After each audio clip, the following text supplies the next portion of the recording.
This channel is kindly sponsored by YWOBB.co.uk, your one-stop shop for all your model making needs.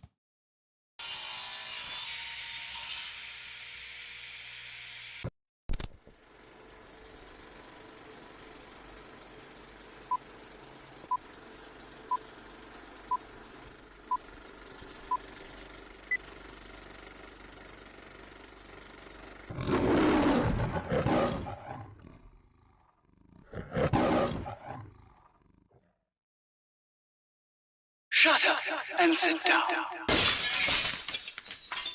Going. Lord, I got in just then as you was about to start another conversation, didn't I? Phew. And yeah, hello, folks. Festa here, or Colin here, Festa 67's workshop. And no, yes, it's a frolic again. Very nearly didn't make it because my slobs decided to fall over and kill all its drivers because my NVIDIA drivers needed updating. So if video is a little bit lower than normal, don't complain. I'm aware of it. It's just I haven't had a chance to go back in and change the encoder settings. So yeah, there you go. So hopefully it's going out okay. It's just I haven't got a YouTube up at the moment. So welcome to the joys of streaming. Yeah, if you could just let me know audio and video, folks, I'll be immensely grateful. But yeah, much to my delight, it decided to do that. Anyway, the usual blurbage, you can help keep this channel alive and the content coming by supporting me on patreon.com/Festa67's workshop, or you can click the join button below, become a channel member. All of that gives you access to the Zoom 24/7 hangout, which I must get back to doing regularly myself. You can also click the dollar sign to leave a super chat. All goes in a big pot, helps pay for this lot, folks. Yes. Jeff Light says audio and video is okay. Thank you very kindly to Jeff and Marcus. Brilliant. I'm happy because that's going out via my CPU at the moment rather than my GPU until I reset all my settings. Thank you very, very much. Slobs and NVIDIA. Never happened yesterday when I was sat here on the system. No, it has to happen today. It's always at the last minute. Absolutely. I'll just have a quick look at the chat there. We got Marcus in saying good evening, Colin, Fox, and the chat. Hello, Marcus. How you doing, mate? Marcus. Love to you and your family, mate. I hope you're all right. Bill says it's Friday night. It's midnight. It's crack. Crackerjack, yeah. Crackerjack pencils. Do you remember them? Oh, yeah. Somewhere in a box, I think my mum might still have it, is my blue Peter badge. Yeah, I know. I've got one somewhere. My brother's got one. Yeah, I know. Scary, isn't it? Eh? Yeah. Blue Peter. I think it's the same colour as all the swimming badges they got. I can remember as well, I had a picture in Tony Art's gallery on Take Art. I'll never forget that. Really? Yeah, dead proud, mate. Now that is awesomeness. Yeah, I know. Yeah, it was there. I'm so proud. You should be. That's just outstanding. Absolutely, mate. So yeah, see, I was quite chuffed by that. Anyway, I digress. I'm rambling already, folks. I've been on air 5 minutes. I'm rambling. AJ's in. He says, evening. I hope everyone's all right. Hello, AJ. How you doing, geez? Jeff Light is in. Hi, Cole Fox. Everyone in chat. Big hugs. Jeff and Maggie. Sorry about that. I don't know. Hello, Jeff. Big hugs to Maggie there. Hey, Jeff. I don't know. Give him buttons and this is what happens. Revo Dave says, hi, Colin Fox and all in chat. Hello, Revo. How you doing, geese? Hello. PJ is in. He says, bolding Colin Fox and everyone in chat.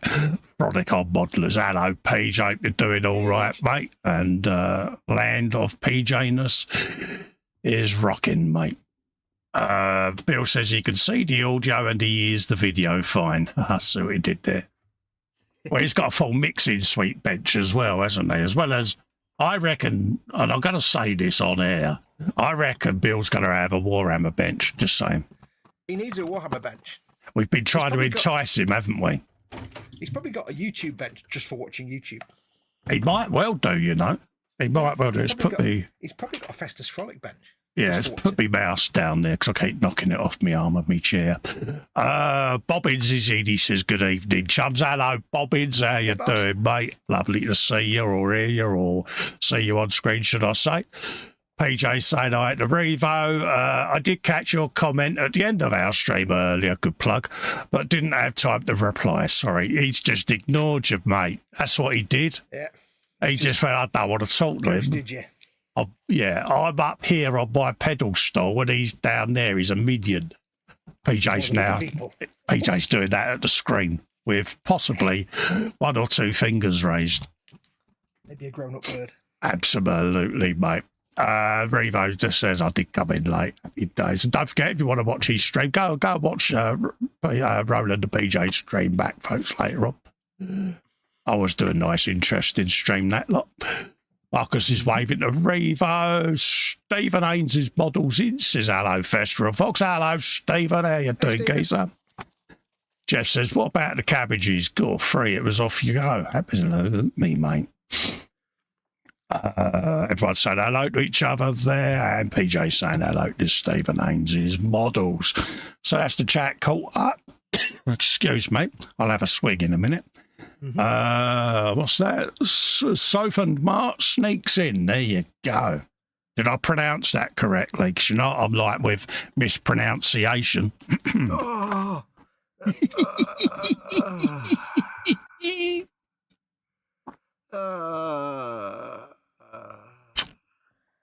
Sorry, I just had to have a swig there, mate. I'm sorry. He makes me work for me money, doesn't he? You really do. Bloody right. I know exactly how to push these buttons. I've just got one giant button, basically. And I do it deliberately because I know he's sitting there like a coiled spring, hating every time I go mispronunciation. It's a bit like he does it deliberately.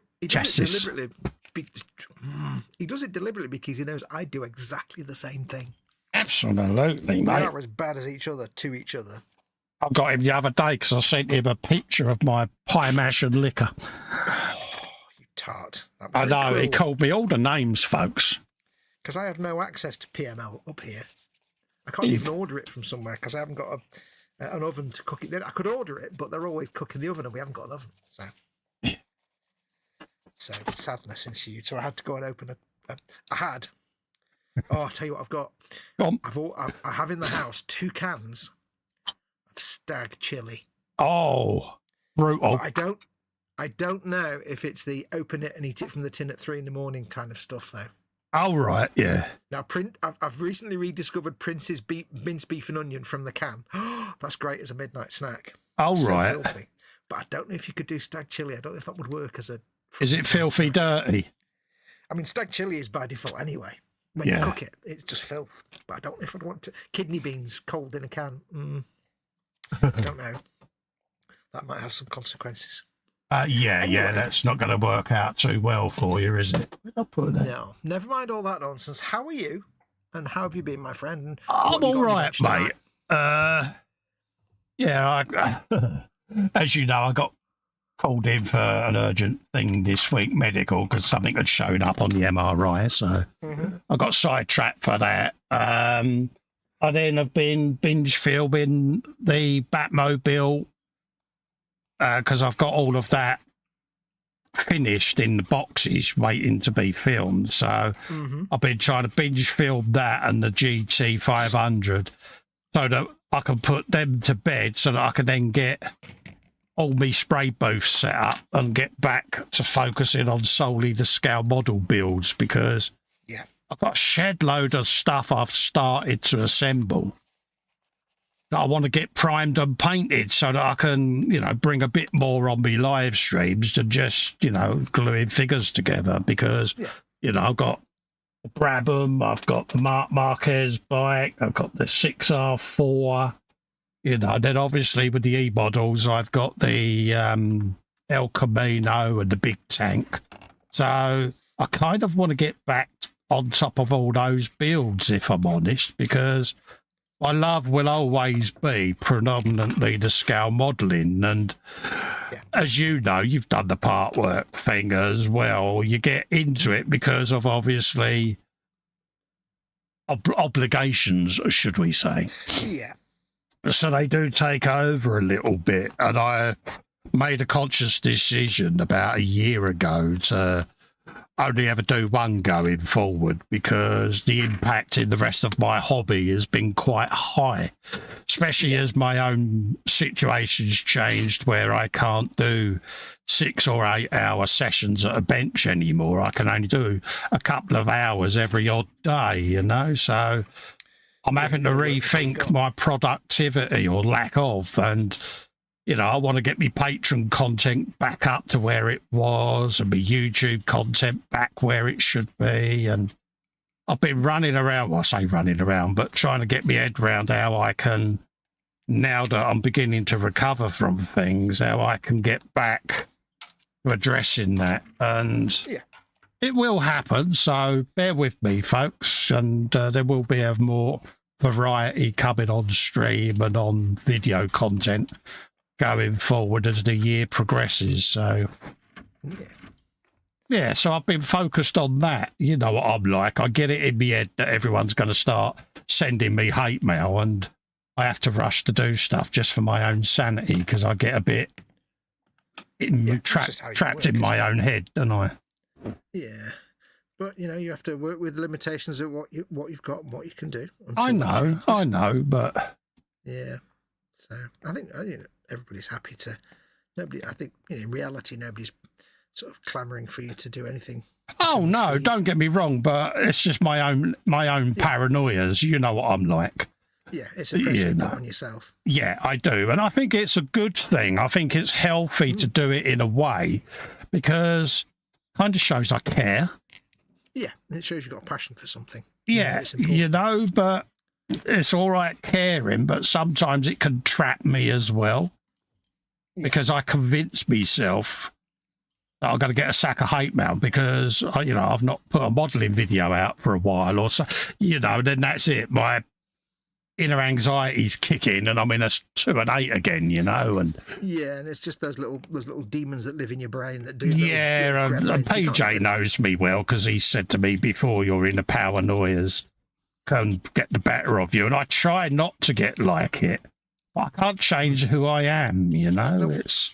I care about everyone out there that takes the time to support me one way or another, and I passionately don't want to let any of them down, so I then get myself in a bit of a tizzy. And yeah, I mean, that, you know, you're fully aware that people are taking time out of their day to watch your stuff. Absolutely, you know. And it's never taken for granted.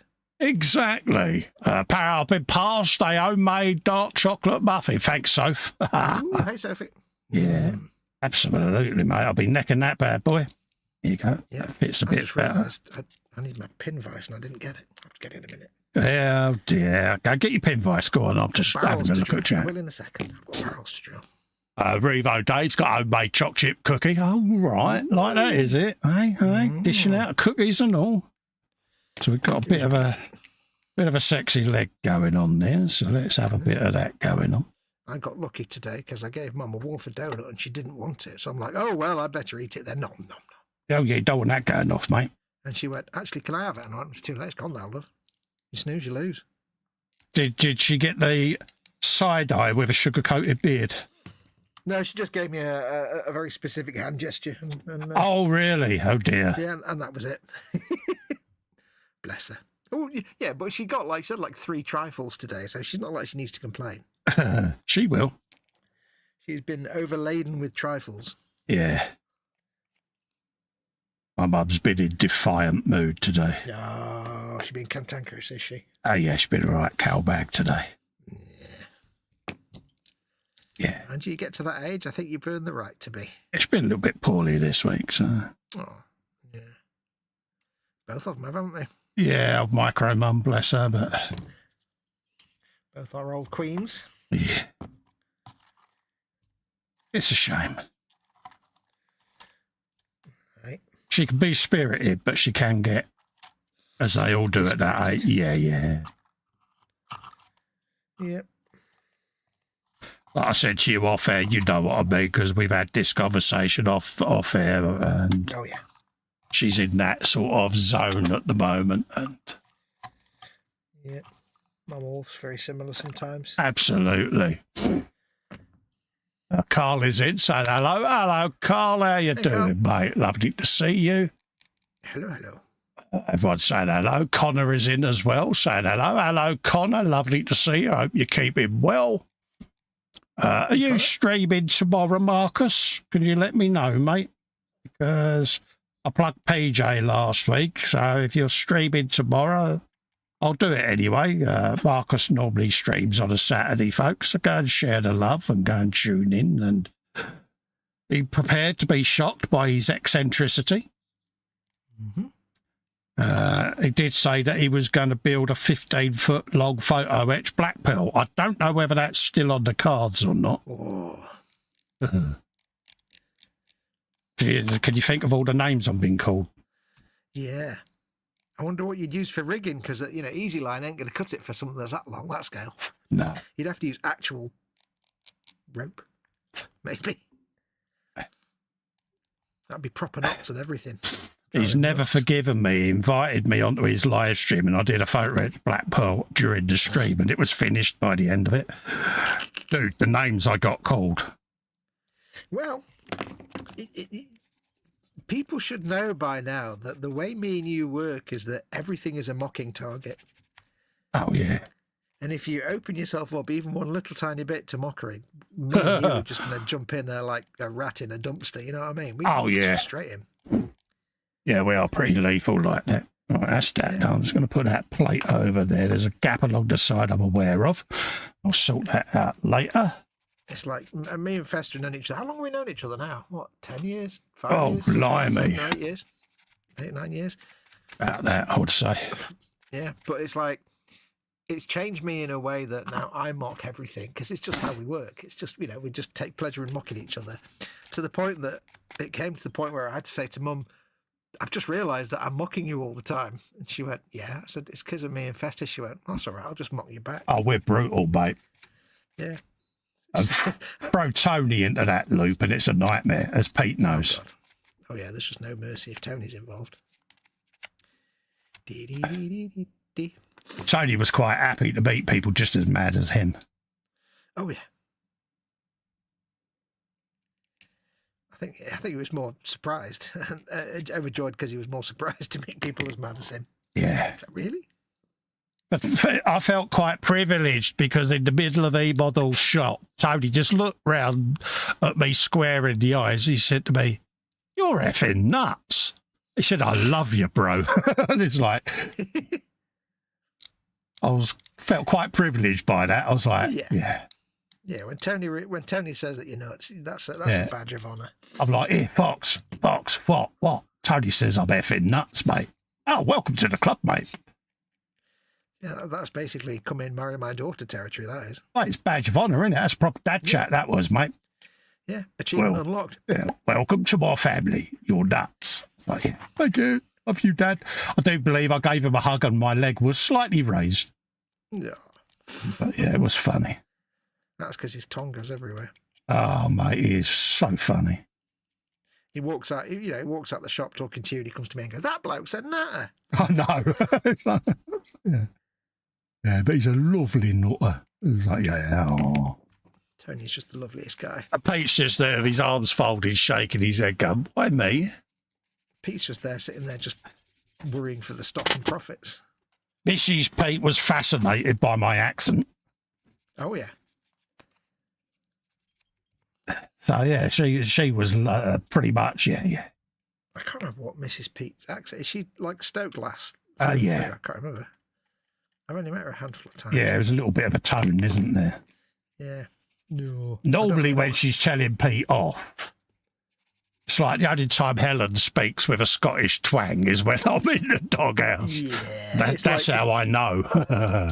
You know you're in trouble when either you get your full first name, unabbreviated, or the actual regional accent of your significant other or parent comes out. Yeah. I don't normally speak with it. Yeah. Yeah. I never actually heard my dad get angry, so I never heard him genuinely speak with his Glasgow accent. He used to put it on for a laugh every now and then and to say silly things, but yeah, I've never heard mine when he was angry. I just felt him when he was angry. Yeah. He didn't get much conversation, but Big on words. Well, big old words. You just felt an incoming right hook, and it was like, yeah, thanks for that. Message received. Yeah, it's like, yeah. Let's have a look at chat. Sofa Mark says new muffin recipe. Always good. Oh, nice. Cherry Discuss. Muffins. These are cherry bakewell muffins. Yeah. By the way, do let me know, folks, is my audio better this week? I tweaked my audio settings a bit, so I was a bit quiet last week, apparently. Is that a bad thing, folks? Oh, burn. Which reminds me, don't forget, folks, by the way, if you want to help Festa out and shut me up, just do a super chat and make the message of your super chat "Shut up, Fox." And for every £1 you put through, I'll shut up for a minute. So if you do like a £500 super chat, I'll just go off and make a brew and have my dinner. Marcus says yes, he'll stream on Saturday. Oh, brilliant. No worries. Go and share the love, folks. Revo Dave says 10 p.m. UK time, Marcus show. And Marcus says, was born for mockery, Fox. Yes. We like a bit of mockery, don't we, mate? Yeah. I challenged Festa and Fox to make a 1-to-1 scale tray of homemade dark chocolate muffins. Oh, I've got an dear. oven. And he's not. I haven't got an oven, and he's not allowed near an oven. So we've both failed instantly. I bet she's bought one of those mini oven things for the work, worktop, Yeah, whatever they're called. So he sends me a message, and I said, "Oh, look at this gadget the wife's bought. Yeah, more buttons I can't touch." And he's like, "Is she in?" I went, "Nah, she'll work." Touched the button, and stupidly I went over. Yeah. Is that evidence? It's like, really? Damn it. the first thing I thought was that, like, I thought she'd actually bought this little, it's like a countertop oven thing. I thought she bought it so that he could use that and not interfere with her expensive oven. Like, this is the Festa oven. You can do what you want with this. It doesn't matter if you break it, but if you touch my oven, I'll break your legs. That's what I thought. But apparently, no, it's not. Still, it's another thing you can't touch. Nothing I can't touch, yeah. Nope. I was allowed to lift it up and put it on the work surface. Oh, yeah. But it's like you can lift off now. It's like, oh, charming. Yeah, go on, bugger off. That's the thing, mate. You've been married to her for hundreds of years. She knows you too well. You ain't going to get let near any of that stuff. It's when she gave me my one instruction for the microwave, which was for Rustler's Ping Burgers. Turn this, press that, so you get that number. Take a picture of it. Took a picture. Right, that's as far as I said, well, what other things does it do? Things that you don't need to know about.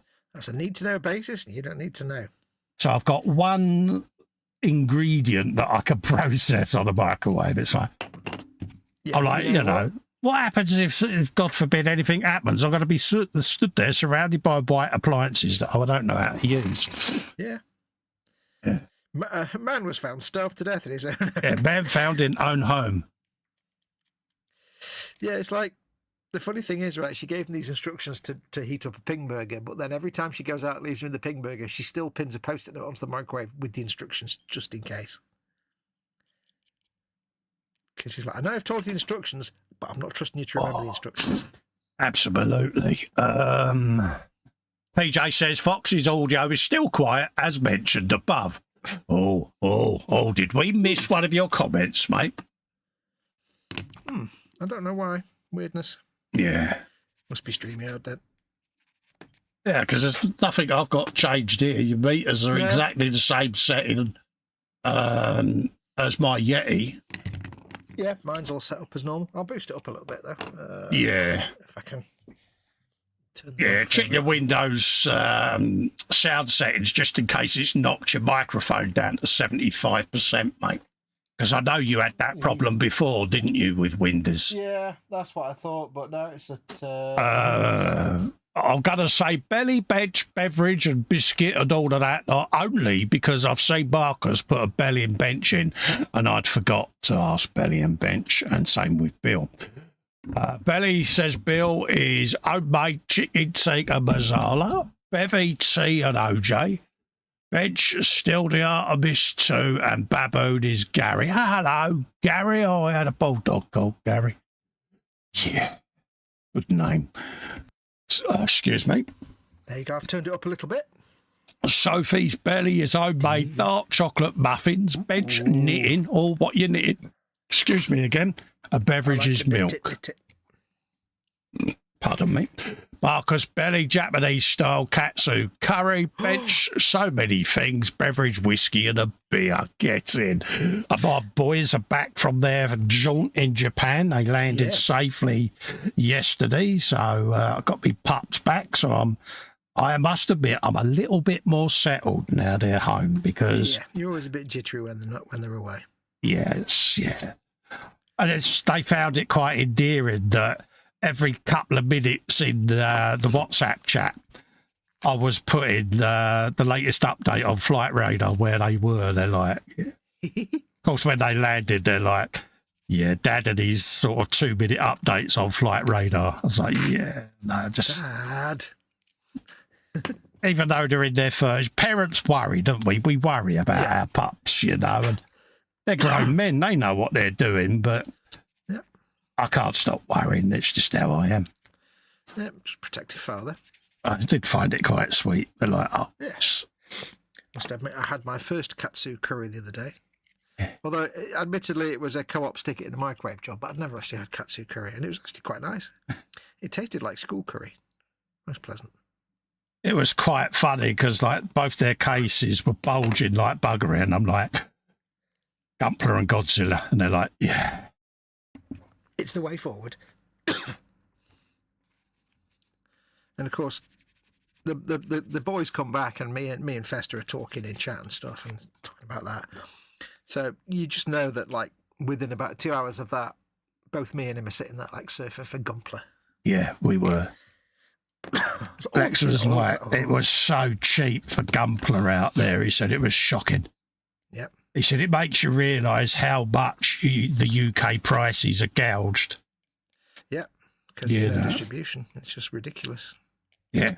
You know, he said you can get HG Gumplers for £4. Oh, God, yeah. It's insane. He measured up one that was in a super massive box. He said it was bigger than my case. He said, so I'm going to get that shipped over direct. That's either going to be a perfect grade, or there is the Neo's.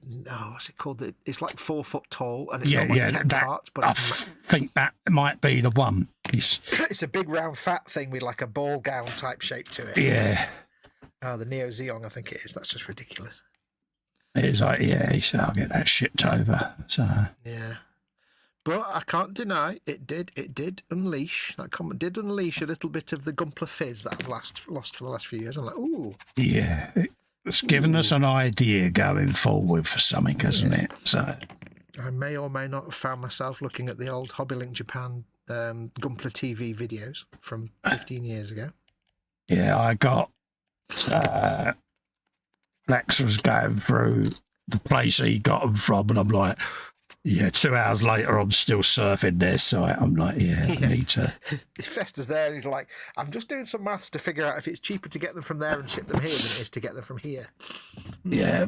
Time I'd got 30 items on the wish list, Lex was like, yeah, you need to come away from that now, mate. So I've unleashed the monster. I'm like, yeah. Like, Dad. He's like, has Fox been talking to you as well? Yeah. Oh, okay. Yeah, show me on the dolly. That's the worst thing. It's not just a case of. I mean, a lot of the time, it's I find something interesting and then like try and shove it into Festa's view so he can see it. It's like, but now he's got Lex and he's got his 2 boys and me. And this is it. I mean, Callan does a lot of Gundam. Lex is Warhammer as much as we are, you know. And it's like, I'm surrounded, and it's like, there's no way out. So I try to blame them, and H is like, don't blame my part. And you can't blame me because I'm the well-spoken man. So yeah, you can't do no wrong, old sugar lips Fox there. Hey, that's what the girls call me. Yeah, no, it's like. Don't you go bullying the well-spoken man. Apparently I bully him. I still haven't figured out how that works. No, I'm quite happy to say, absolutely, just in case H is watching, absolutely he bullies me. He bullies me all the time. I always go to bed at night in tears. Wibblikins. You know, I'm always in tears when I'm in bed at night, wishing I wasn't bullied. It's like my life is like one of them Facebook Reels, AI Reels videos, you know. Yeah. Marcus says he wants to go to Japan, all the Gundams and Godzilla. Godzilla has its own shop there, mate, in Godzilla Road. Just in case you weren't sure where it would be. Where is it? Godzilla Road, mate. Godzilla Road, mate. How do I know that? Because I got Googled the location pin on the Google Maps by Lex. Guess where we are? And he knew exactly what I would do. Go straight there. Oh, look, they've got a shop. Oh, I'll just spend a bit of time on there. I hadn't realised that Gundam Base had moved. It's not in where it was last time. Now it's somewhere else now. Yeah, I sent Fox the big Gundam picture. Yeah. Right, I need to go and get my pin vise for hole drilling. I shall be one moment. Yeah, no worries. But suffice to say, folks, yeah, they want to go again. It's one of them countries. It's just a whole culture thing, isn't it? You know, the Japanese are a very, very unique culture. And for us Westerners, it is a total mind melt. It really is. Because one, you know, it's busy. But also, they're just such endearing people. They really are. You know, Lex was saying it's so clinically clean. But the people are so polite. It's really is pleasant. He loved every minute of it. And, yeah. I'd like to go to Japan. Yeah, it is one of those. I'd need someone with me that I could trust to, like, otherwise I would get totally lost. I'd go with you, mate. Trust Festa. I'd make sure you're all right. Yeah, it's like I say, I get lost getting out of bed. So trying to navigate Japan. Yeah. Good luck with that. Yeah, Lex was saying about their transport network. It's like, tube trains and that. He said it's great. It's efficient. He said, but it's confusing as well. Mm-hmm. I remember reading about the Japanese house address system. Right. And it's like we might have 10, the street, the town, the city. Yeah. They just have like no sensical system at all. Yeah. It'd be like number 26, Shinjuku Prefecture. What? It's something like that. I know what he meant. Connor says, Belly, pasta dish thingy, beverage, Pepsi Max, bench, dissertation. Oh, what's a dissertation, mate? Yeah, he's doing braining. Doing all the brainy things. Yeah, and he's doing the rolly eyes, which makes me think he's left to the last minute. So make sure you don't glue the visor on Cole before you put the helmet on his canister. Because I'm going to do that in golds and that and then give that a good polish. Mm-hmm. So I will be, it will happen. I know. Jeff says, Belly earlier was cottage pie with extra peas and carrots. Beverage is currently a nice rum and coke. Bench is also currently empty. Oh, nice one, mate. So says she's knitting newborn hats. I will post pictures in the group if allowed. Yeah, absolutely.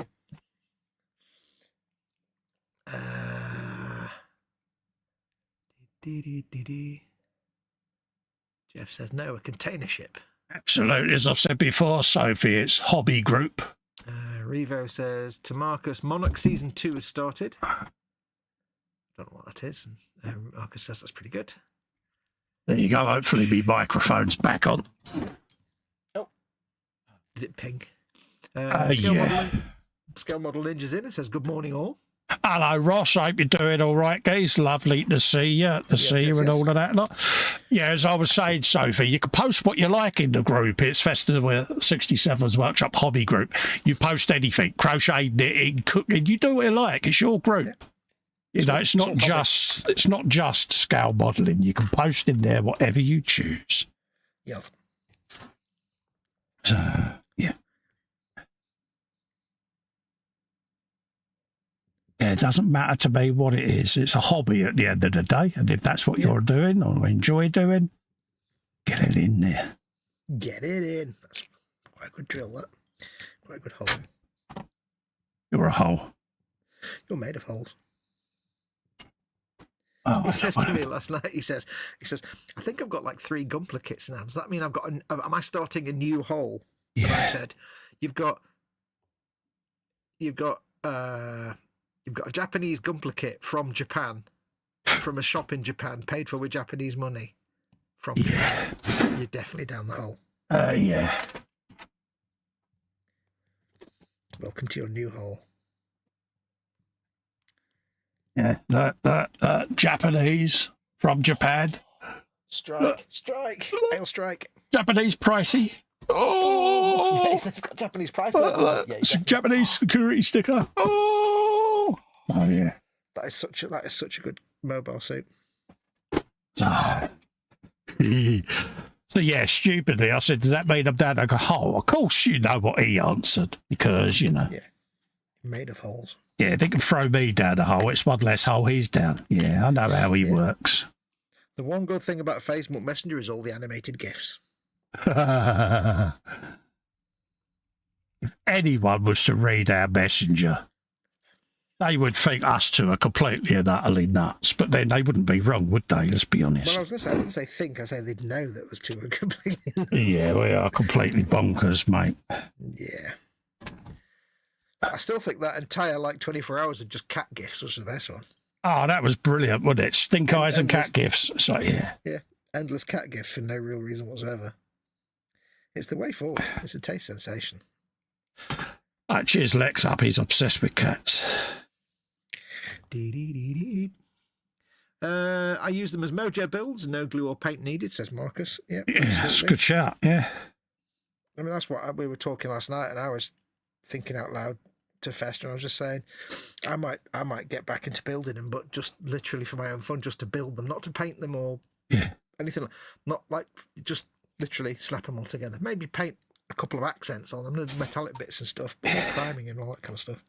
Like I said, I've seen quite a lot of them now as vanilla builds, and they tend to look better done that way anyway. Yeah, give it a bit of matte varnish and... You know, I've seen people build them and paint them exactly the same colours, and it looks no different. Yep. So it's like... Stick a matte varnish on it and do little bits and bobs. You paint your verniers and your little thruster bells and stuff, and you're done. I do like watching all the people do all the panel lines and stuff like that, and the extra panel detail, and it's like, yeah, I could spend hours recarving a Gundam, so... Oh, yeah. I can imagine it's a hole that I'll end up going down, so... Yeah, you'll be into the scribing panel lines and stuff, absolutely. Yeah, it's kind of how I roll, isn't it, mate? Yeah. There it is. Knew I'd seen it somewhere. That's the only shame is, with being in the UK, you can get the kits, but getting hold of, detail up things, you get all these detail up sets with details and metal verniers and all kinds of stuff. It's impossible to get in this part of the world. Oh, yeah. And if you can find them, it's silly money. It's just not worth it. But then again, Festa can make these things himself. Yeah. Festa can just fester them. Festerization is the way forward. Yes. Shove that back there for a minute. Shove it back there. Shove it back there, my son. Shove it. Everyone said hello to the Ross. Connor says, for the dissertation, I'll be writing up a personal project I've done, designing a car for the 2026 F1 rules. Good shout. I'm at the part of the report where even time I think I'm done, something new pops up. Absolutely. What do you think of Ferrari's Macarena wing, folks? I do like it. I love the concept. It's all Greek to me. Yeah. I like the concept and thinking behind it. I like thinking that's a little out the box. That's surprising, that. I never would have guessed. Yeah, basically what it is where the wing flap normally lifts up like so, like a letterbox. Yeah. Ferrari's revolves around on linear actuated cogs. So it does a full 180-degree rotation like that. Oh, it's a thing of beauty. It really is. The wing on the rear or the wing on the rear wing, wings? yeah. Oh, yeah. Yeah. Interesting. It really is. And when I first saw it during the testing, it was one of those, did I just see that move that way? And then I played it back and it was like, oh, I love the vision behind it.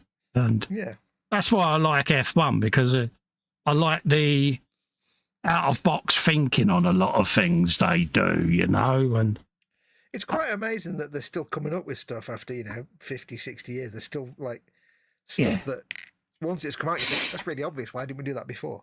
Yeah, but they've just come through a massive rule set change because, you know, it's like everything, you know, 4-year rule cycle. Everyone's exploited them regulations to the limit, and the cars pretty much start leveling out with each other. So the FIA then come out with a big rules change and shake everything up again. Because sometimes you get single team dominate a particular set of rules. So it just reinvigorates the competition. But Ferrari have come out with some little tweaks this year that I sit there and think, yeah, I like the thinking.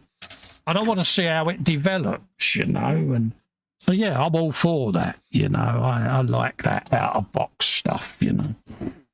Yeah, it's like everything gets stagnant. This year, the new rule, every vehicle must be able to transform into a fighter plane. You know, MotoGP do it next year. They're going to 850cc bikes and getting rid of all the ride-height devices and that just to try to shake it all up a bit. And I love that, but I also like the technology. You know, when I saw that wing, I'm sitting there going, right, okay, so in the end plates of that wing, there's going to be linear actuators, there's going to be a little mechanism, and you sit there and you're trying to figure out how they've done it. And yeah, you're running the mechanism through. Yeah, and I love all of that lot.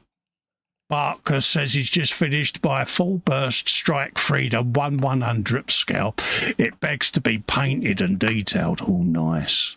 Ooh, Revo's not a fan of F1, but he do like the World RX Rallycross, yes. And again, some of the concepts in that, you know, you look at the cars and that and you think, how they've changed from when I used to watch it. It's like... Question for Marcus is, how is the full burst different from the regular strike Freedom? What makes it different? Is this a I can't remember what they're called now. Is this the fin funnel design or something? Do tell me. Because Strike is my favourite mobile suit. The Strike in all the variants. Yeah, you like a bit of Strike, don't you? Yeah. And I'm very happy to find out that in the years since I've not been doing Gunpla, they've released another perfect grade Strike Gundam. This one with the Ale Striker pack and all the extra heavy weapon stuff as well. And the little plane thing. It's like, oh, wow, that's just the best. You're a heavy weapon. Thank you very much. That's what all the girls say.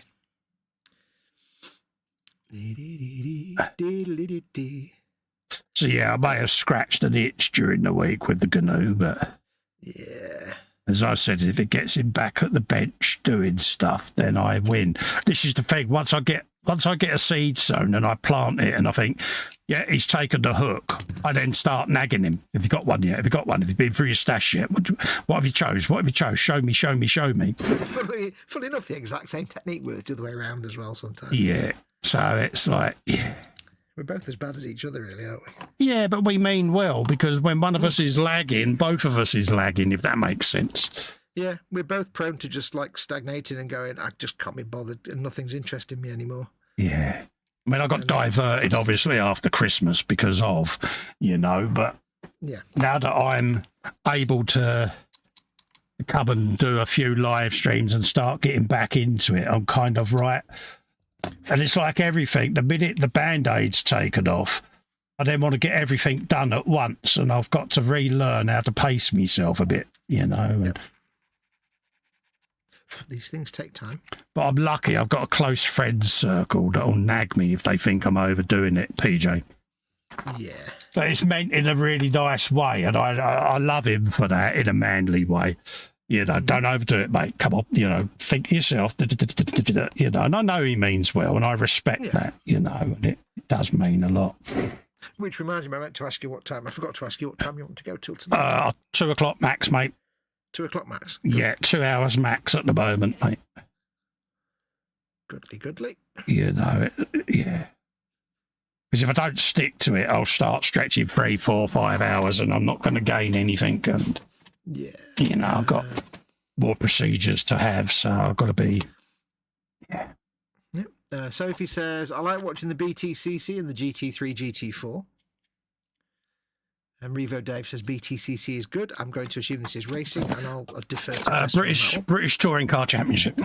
There you go. Marcus says, I have a PG Strike in the stash. Nice one. I had a PG Strike Rouge, but I gave it to Tony. Our mate Tony. Yeah, Tony Fairclough. Fairclough. I can't remember his surname. My brain just barked out on me.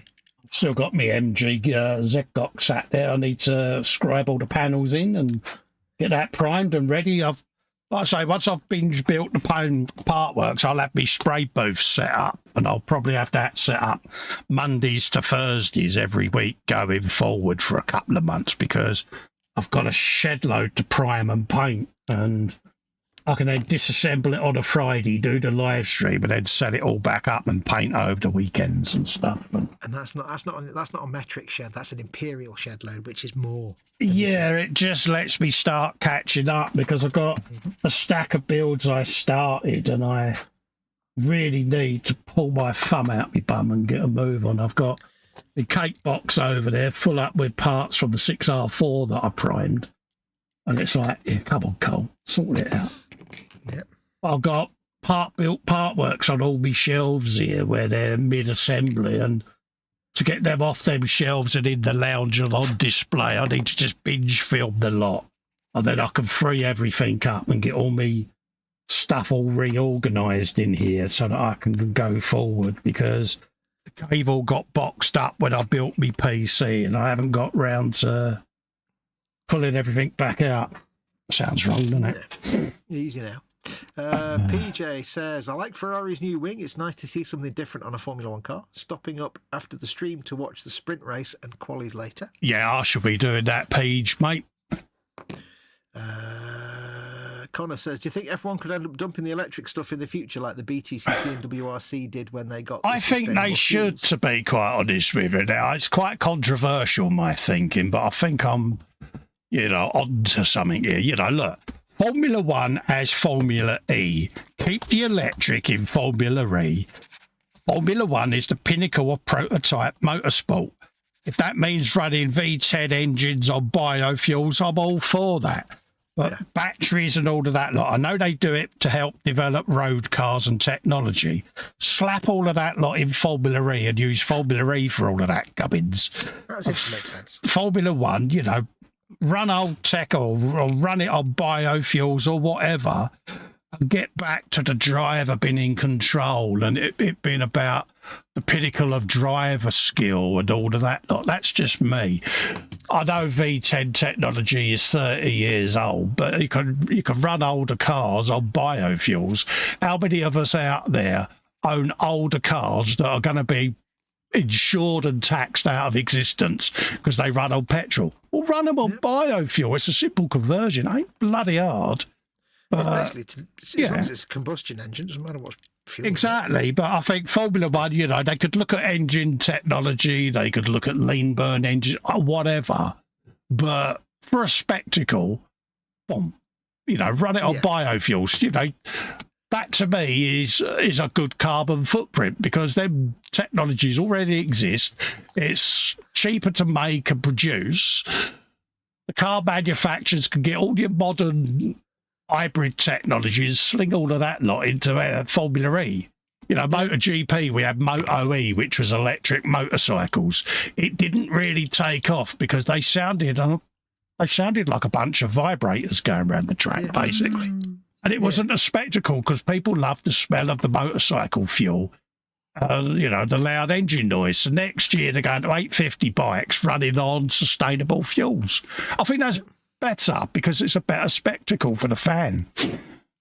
I might have opened up a can of worms here, but I know it's a bit of a wibble. It makes perfect sense. It's I didn't even realise they were doing electric stuff in Formula One. Yeah, that's what Formula E's for. Even I know. I don't follow motorsport, and even I know. Exactly, and I think that should all be thrown into the Formula E stable and leave Formula One for prototype, biofuel, internal combustion engines. Bam, bam. Thank you, man. Yeah. It seems a bit like it'd be a bit like saying, okay, you've got, say, basketball, and you've got wheelchair basketball.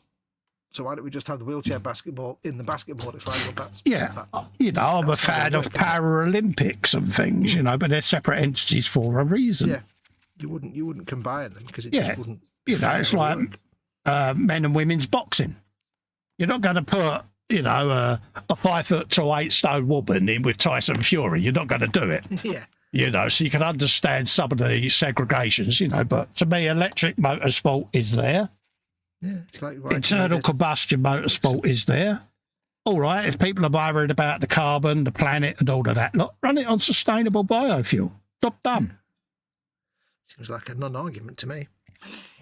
Apparently, there's been a lot of chat since we did that one. Where are we? Sorry, folks. It jumped a lot, I think. I think it updated itself. Evening Festa Evening Festa Foxx and all in chat says Jamesy Cotter. Hey, Jamesy. Hello, Jamesy. Jamesy boy's in. Hey. Yeah, sorry for my wibble.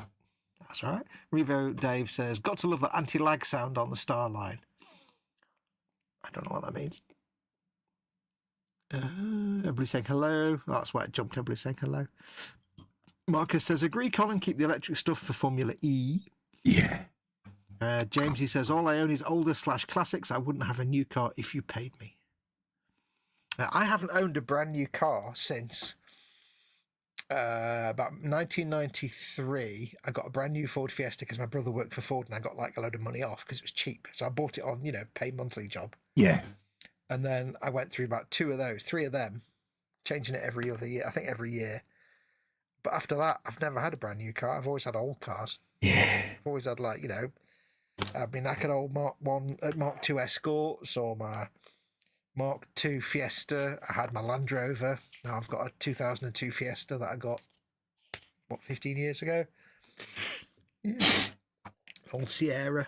Yeah, my Monza's the only new car I ever got. I got that from Germany. Yeah. You know, and yeah.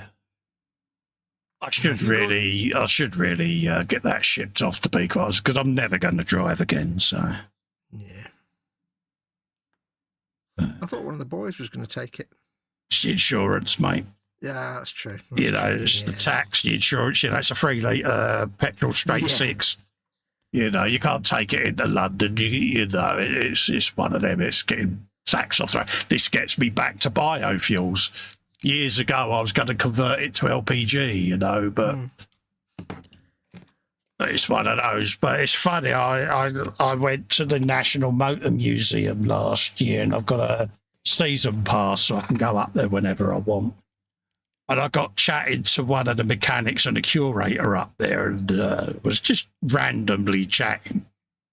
And he's like, what do you drive? I said, well, I don't now. I got basically told I'm not allowed to drive anymore because of me medical stuff. I said, but I've still got a 3 litre straight 6 Monza. Oh, he said, you ain't, have you? I went, yeah. Did his eyes light up? He did, and he said, you know, I bet that's got some miles on it. I said, from new, 42,000. Full service history. I said, it's even got the little pamphlet still stuck to the dashboard on what the fan controls do on the heater unit.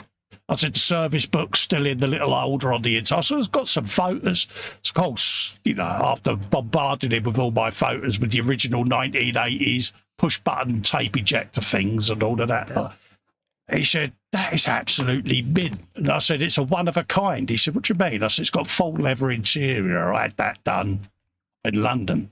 I said, so it's all full leather as well.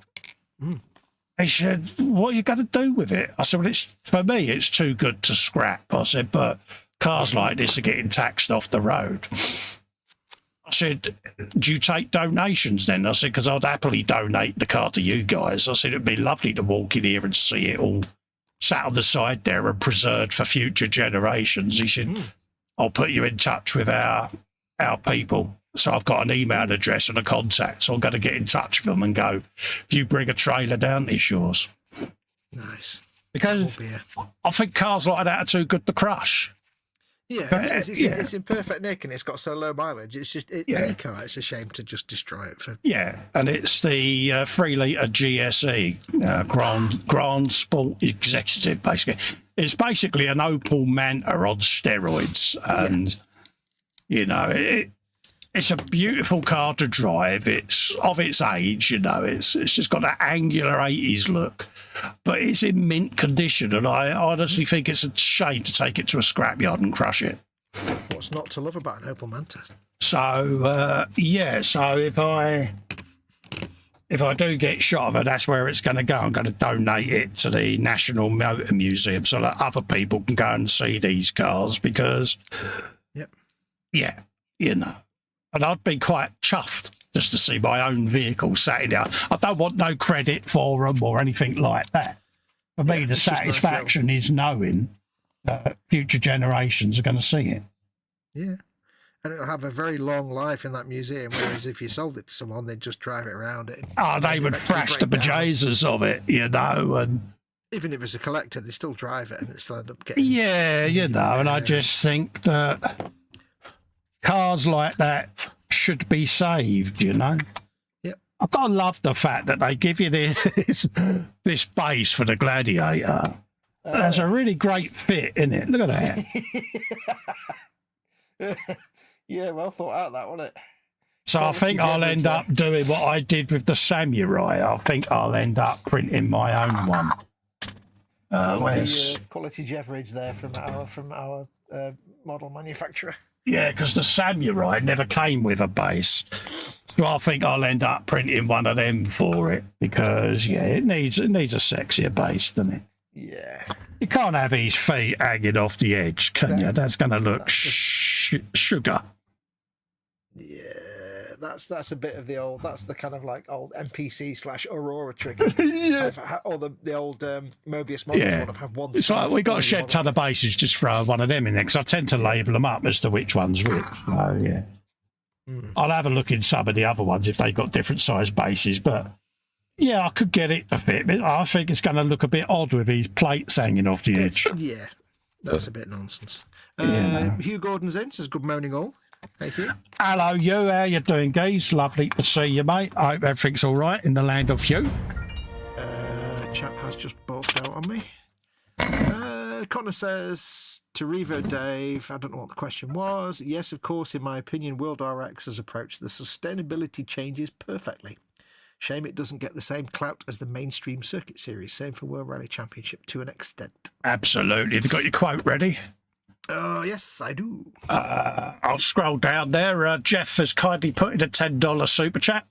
Small donation for the defrayment of expenses or for anything else you see fit. Thank you very, very, very, very much for your generosity, Jeff. It is massively appreciated, buddy. Yep. And I'll leave you to get your quote.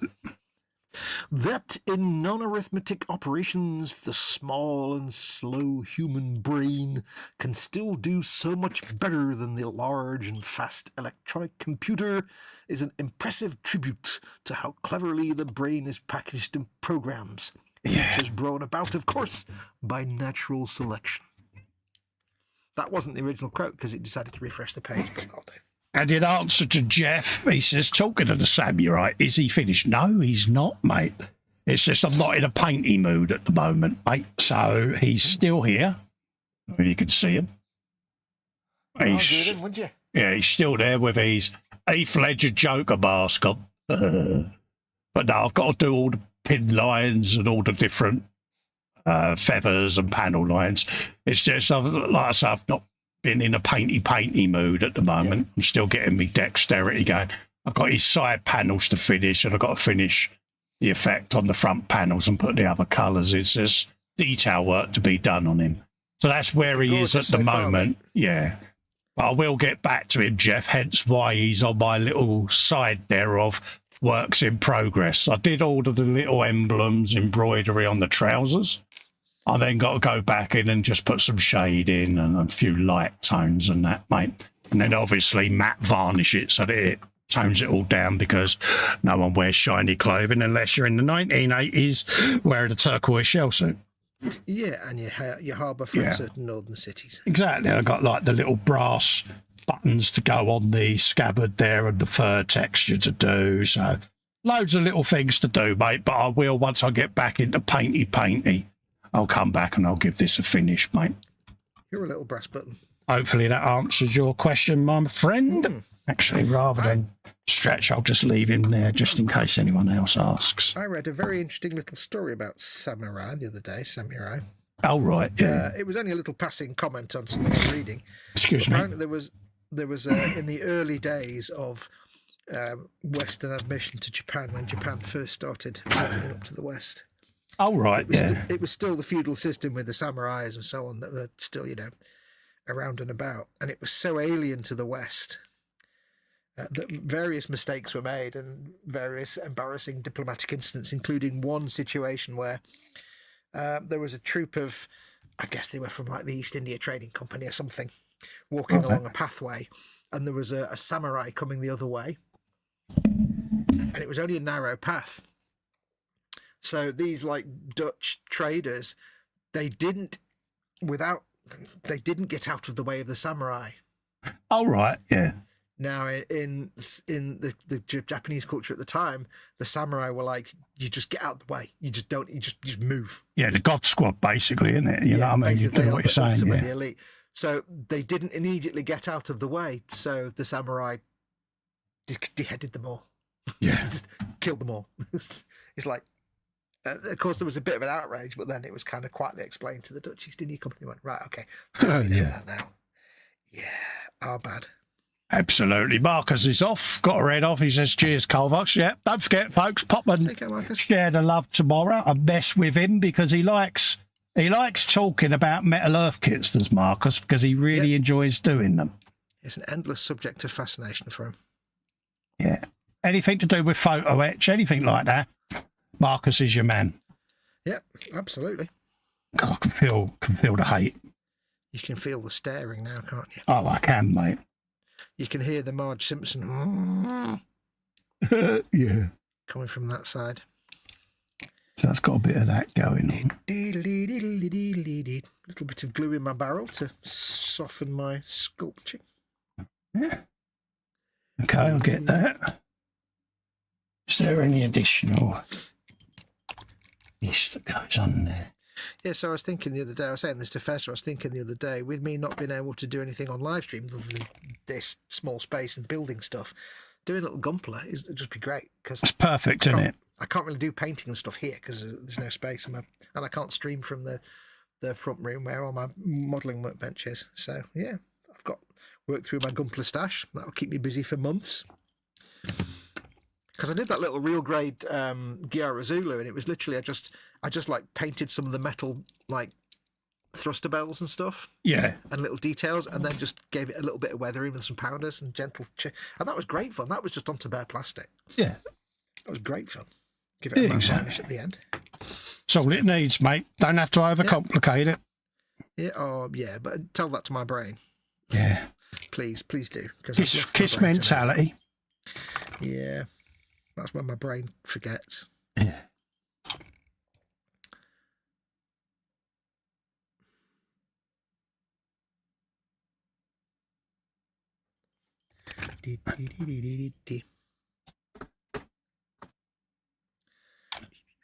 If I'd say good night to Marcus there. Hi, Marcus. Hugh says, I had to laugh at the latest headline from the Scottish government. Assisted dying booth bill is bulletproof. Yeah, WTF uses that. Yeah. Yeah, it's something here that they keep trying to block. And for me, it's all about choice. If someone is at that stage with a terminal condition, they should be able to choose whether they've had enough. It's just one of them.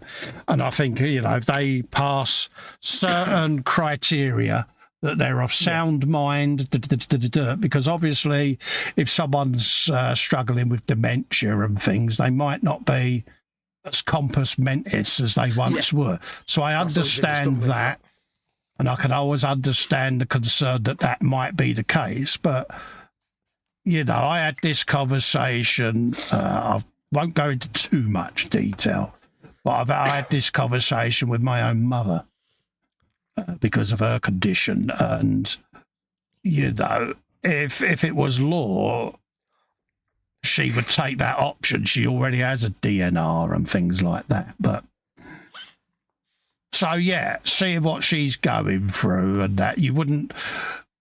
And I'm not comparing me mum to a bulldog here, but I didn't let my Gary go through that. You do the right thing with a pet, don't you? Mm-hmm. And I think that if someone is at that stage with a terminal condition, they should be allowed to choose when the time is right. When they're ready and they've had enough. That's only ever really been the sticking point, hasn't it? The safeguards. That's why it's always never. Yeah. Because nobody can ever agree on how they'd protect the how they'd create the safeguards. One of my close friends had a really aggressive car crash.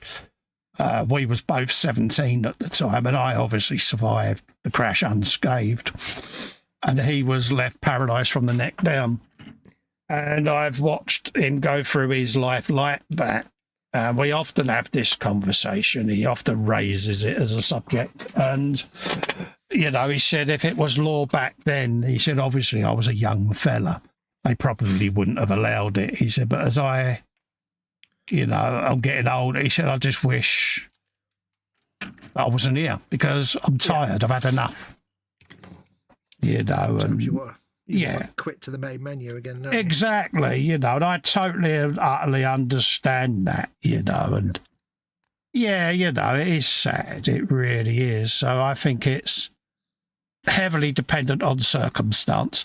Obviously, you know, there are people and relatives of people that sometimes have an ulterior motive to pack them off because they might be wealthy or have an invested inheritance that they're after, you know. And ulterior motive.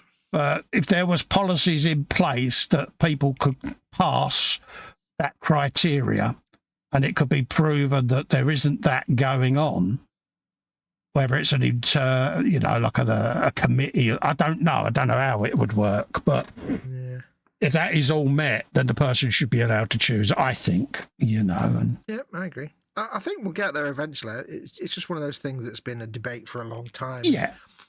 Because you only ever get a government for 5 years in this country, it just never gets resolved. Never gets resolved. It gets left to the next lot, doesn't it? Yeah, and it's just a question of the safeguards. And I think eventually. Yeah, it's all about fail safes, isn't it? At the end of the day, and I can totally understand that, you know, and it'll come. You know, it's something that the public wants. Yeah, I have a DNR, and you know, I can remember my boys asking me about it because they was like, "Oh, why don't you love us?" And I went, "No, it's not that. I have an inane fear of being trapped in my own body, locked in syndrome. Yeah, and I've always feared that, and I would hate that." And, you know, if that situation was to arise, then obviously, yeah, you know. So it's just a personal thing, isn't it? You know, and H was a bit about it at first, but she understands, you know, and I'm like, I don't think it would be fair on them. It certainly wouldn't be fair on Helen. And she knows deep down I would hate to be trapped like that. So that's why it's in place, you know, and there are them criteria where if them conditions are met by my medical situation, if I was to have a stroke or whatever, and I ended up, you know, locked in the body and that was it, you know, I wouldn't want to live like that. So that's the criteria, that's the tick boxes. And if they're all met, then they're not going to, you know, resus or whatever. Yeah. So, because, you know, at the end of the day, it's almost like, you know, with them saying, don't you love us? It's like at the end of the day, when it comes to something like that, that's when you really do have to put yourself. Exactly. You know, if you're declared brain dead or the activity is, you know, going to be such that quality of life, yeah, you know, but that's as far as we can go in this country. There are still things where you can try to be specific and say, well, if this, you can't get that specific with it. You can give parameters, so to speak, you know, and if they fall within them certain things, then obviously it'll be looked at. But like they said to me, hopefully the law changes by then and we can be more closer to what your medical wishes are. But for the moment, that's as far as you can go. I think it'll be in place by that point. I think we'll get there eventually. Yeah. It's something that the public has wanted for a very long time, and you know, every government has known that. They've just never wanted to be the one that's committed to it. Yeah, I mean, it's become quite a subject again, because obviously Dame Esther, she's got stage 4, hasn't she? So Yep. her prognosis isn't great, and she doesn't want her end of life quality to be so bad, and I totally understand that and respect her decision, and Yep. that's her personal decision, and she should be allowed to respect that, and it should be respected. But that's the eye-opening thing, is that that it was the kind of subject that gained public awareness on programs like That's Life 50 years ago. yeah, when she was raising it on that television program, and it's the thing, it's still not been absolutely, resolved. Just sort it out. Come on. She's of sound mind. She's made that decision, but unfortunately our law is, it's like my situation. If I said to H, there's can you give me a dozen of them medications and put me out of my misery, she'd get done. Yeah. I don't want that. And unfortunately for us, and it's the same with Dame Esther, if any of her family were to help her fulfil her wishes, they could be liable to prosecution. And I think that's cruel. They've suffered enough, and so has she. And I think that's one of the things, the thing that's held it back, is that they've always lumped euthanasia in with assisted dying. It's like they're two different things. They're two totally different things, yeah. But they're two different things. One is, the person's wishes, and the other one is other people getting involved. It's like, because they've always had them as the same issue. I think that's also kind of complicates it a lot. Yeah.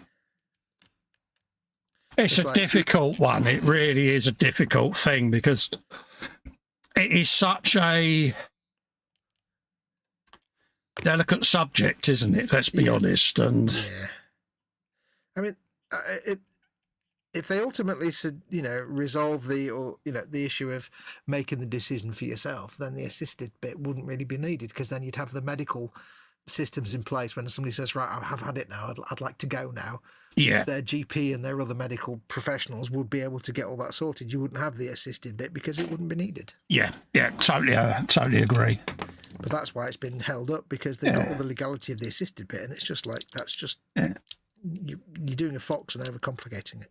Sorry we're having such a morbid conversation on a modelling stream, but it is, it's relevant to people, isn't it? It's kind of interesting as well. It's an interesting debate, and, it's sometimes the law can be a bit of an arse, can't it? Mm-hmm. We're not allowed, due to animal cruelty, you can't let an animal suffer. But a person that you love dearly, you can sit and watch them screaming the house down in absolute agony for however long it takes. That's acceptable, and I think it's cruel. I think it's not right. Nope. Personally. I watched my mother-in-law locked in, bless her, for the last couple of years of her life, and watching Helen and her sisters go through the torture of seeing their mum in that situation. Yeah, it's not anything you want to. Because, they lost their mum 5 years before she actually stopped breathing. Yeah, and that's the worst. She had end-stage dementia and was stroking out left, right and centre. Now, they had suffered enough, and so had she, and I just felt it was so undignified the way that she had to go, and especially, I mean, the thing is, it's like, even with something like dementia or other neurological things where the person would not be capable of making that decision. Yes.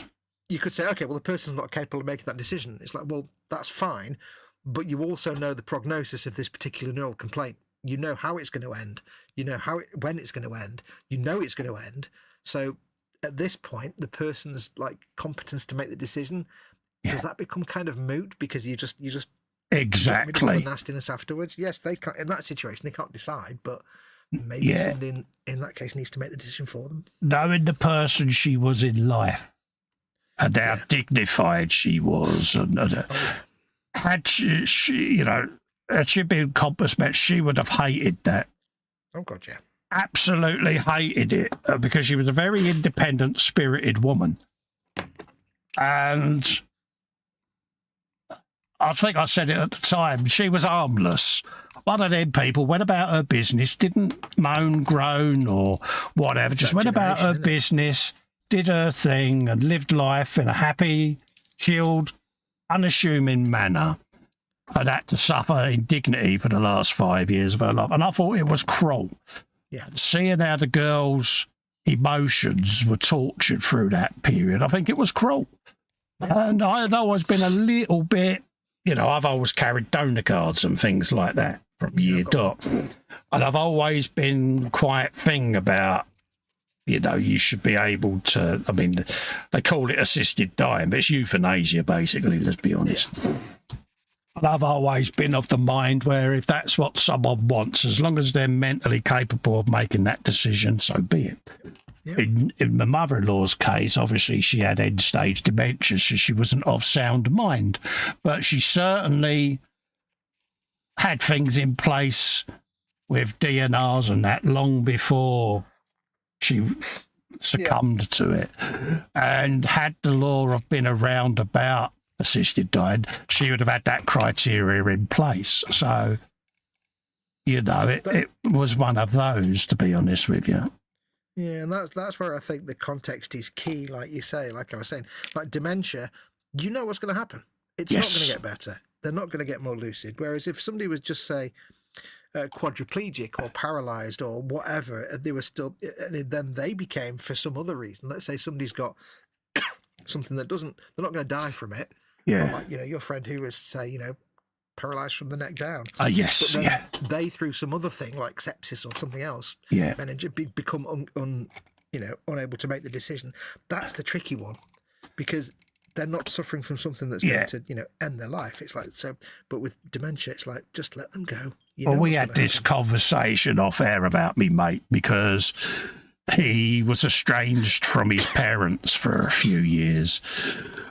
Because he resented the fact that he was kept alive by them, you know, and he went through that stage with it, you know. Luckily, they've reconciled a little bit, you know, but it's taken a while to convince him in a way, because he was quite venomous about it. And it's like, let him have his stage, so to speak, and we'll see whether we can make peace going forward. And it's begun to get a little bit more sociable.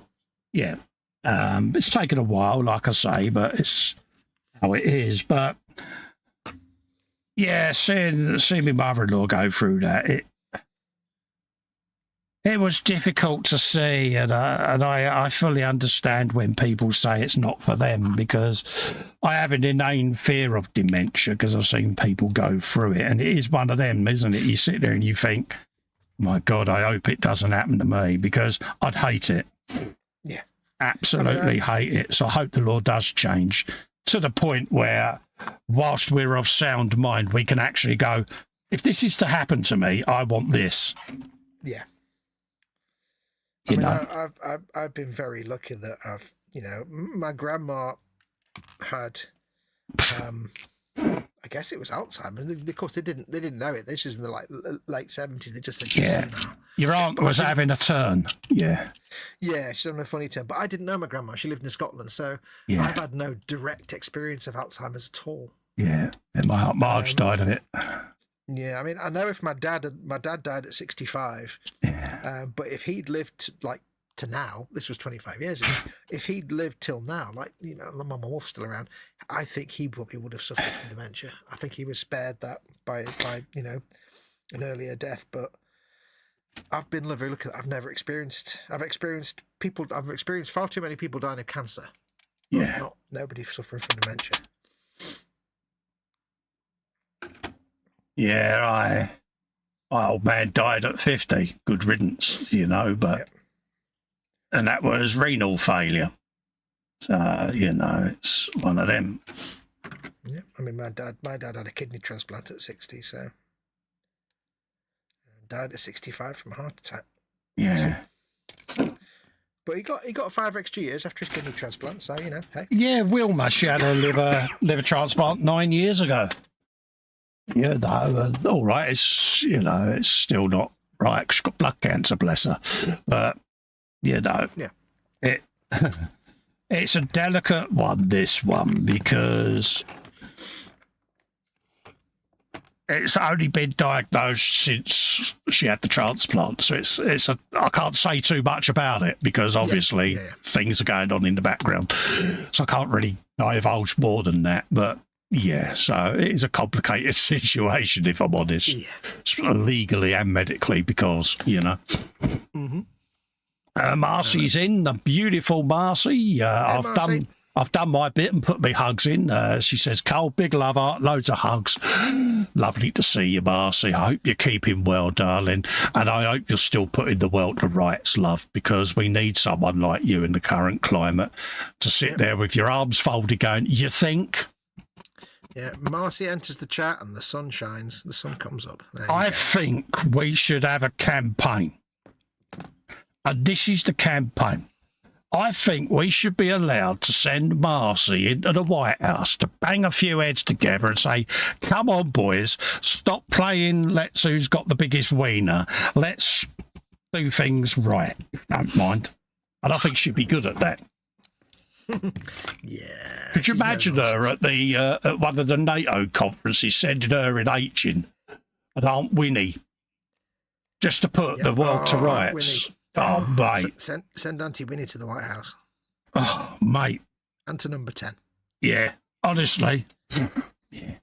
Auntie Winnie for president. Am I wrong? But I sit here sometimes thinking if there was more women leading countries in this world, would this world be in the situation it is now? Because I think what we've got is we've got a load of aging old men having a measuring contest to see who's got the biggest, I would fully support matriarchies because, hey, it's probably going to be much better. Yeah, and I honestly think that the world leaders would have a little bit more common sense because, let's be honest, women are more sensible than blokes. Now, blokes out there are going to hate me for saying that, and I don't care. But women are a lot more thoughtful, a lot more methodical in decision making, whereas blokes, we're all very rubbish. Yeah, we're all sort of, I can't think of the word. We make instinctive decisions rapidly without analysing pros and cons, whereas women will stand there with their arms folded, looking at the ceiling at a bizarre angle, and then they'll come back and they'll give you a 15 bullet point decision, and it's going to be right. Yeah, they'll sit there 5 minutes and go, now let me tell you why that's bullcrap. Yeah, and I think the world would be a better place, I'm afraid, so yeah. Yeah. I for one welcome our matriarchal overlords. James, he says, my dad worked at old folks' home and saw a lot of dementia. It's a horrible thing. Yeah, totally, mate. Marcy works in an elder care plus taking care of older family members with dementia. Oh, good for you, Marcy. It's a credit to you, darling. It's hard watching a family member going through it. And, I was on the outside looking in at the girls and their mum, and it was... they would sort of, what do you think? And I was I didn't pick on the medical team, don't get me wrong, but I could see if games were being played, whereas the girls, obviously, they had their emotions with mum, and I was in the background just making sure all the dots were getting dotted and the T's were getting crossed, and her quality of care was what it should be, so I was more that side of it in the background, just making sure she was getting quality care and wasn't getting left, unclean and things like that. I was quite finicky like that. You need to be. See, I'm quite lucky with Mama Wolf in that, she's 87 in a couple of weeks, bless her. Yeah. And thankfully, as far as we can tell, there's no signs of any kind of dementia, Alzheimer's, anything like that. Yeah. She can be thick as a plank sometimes because she had a sepsis, of course. There's neural implications for that. Absolutely. So she can have derpy days and she can have days where she's not on the planet. But fingers, touch wood, she's mercifully safe of anything like that. Yeah. Thankfully. So I'm very lucky. She's just a bit rubbish sometimes and got terrible memory. Oh, yeah, you got to be like it. Marcy says, this recent garbage makes me want to eat people. And exactly that, Marcy. It bugs me because, Hugh says, changing the tune on the lighter note. Yeah, I did say earlier, mate, sorry for it being a bit morbid, but conversations start, don't they? Dave Gilmore's sold a guitar for 14.6 million at auction. I see John Lennon's piano went for an FD price as well, mate. Jamesy says, possibly Festa, have you seen women when they get a bee in their bonnet? Way worse than men. And as Marcy says, we get stuff done. Exactly. Jamesy says, don't matter about the sex, it's an individual's mindset. Yeah, I know, mate. We shouldn't make it a thing about gender, but I do think, unfortunately at the moment, you look at some of the world leaders, they're all men in their late 70s, early 80s, desperate to cling to power by any means. And I think that's a dangerous scenario, personally. Yep. But anyway, we digress. Yes. Hey, I tell you what, if he's selling selling guitars for millions, that means if I keep hold of my Behringer synthesizers for another 10 years, I can sell them for at least... Oh, how did you do that? That is 6 lines of separation there. Do you want to throw jar in as well, mate? Yeah, but it's like, I reckon I can sell them for at least 20 quid. Yeah, absolutely. A takeaway, a bit of a takeaway. Well, pay for the drink of a takeaway anyway. That would pay for pie mash and liquor, mate. Pie mash and liquor. I'm sure that's a song. Yeah. Don't talk about pie mash and liquor. God, you might as well be talking about flipping wimpy burgers. So funny that was. I took a photograph of it as well. It's like, yeah, guess what I'm having? It's like, he called me a bar steward for some reason. Don't know why.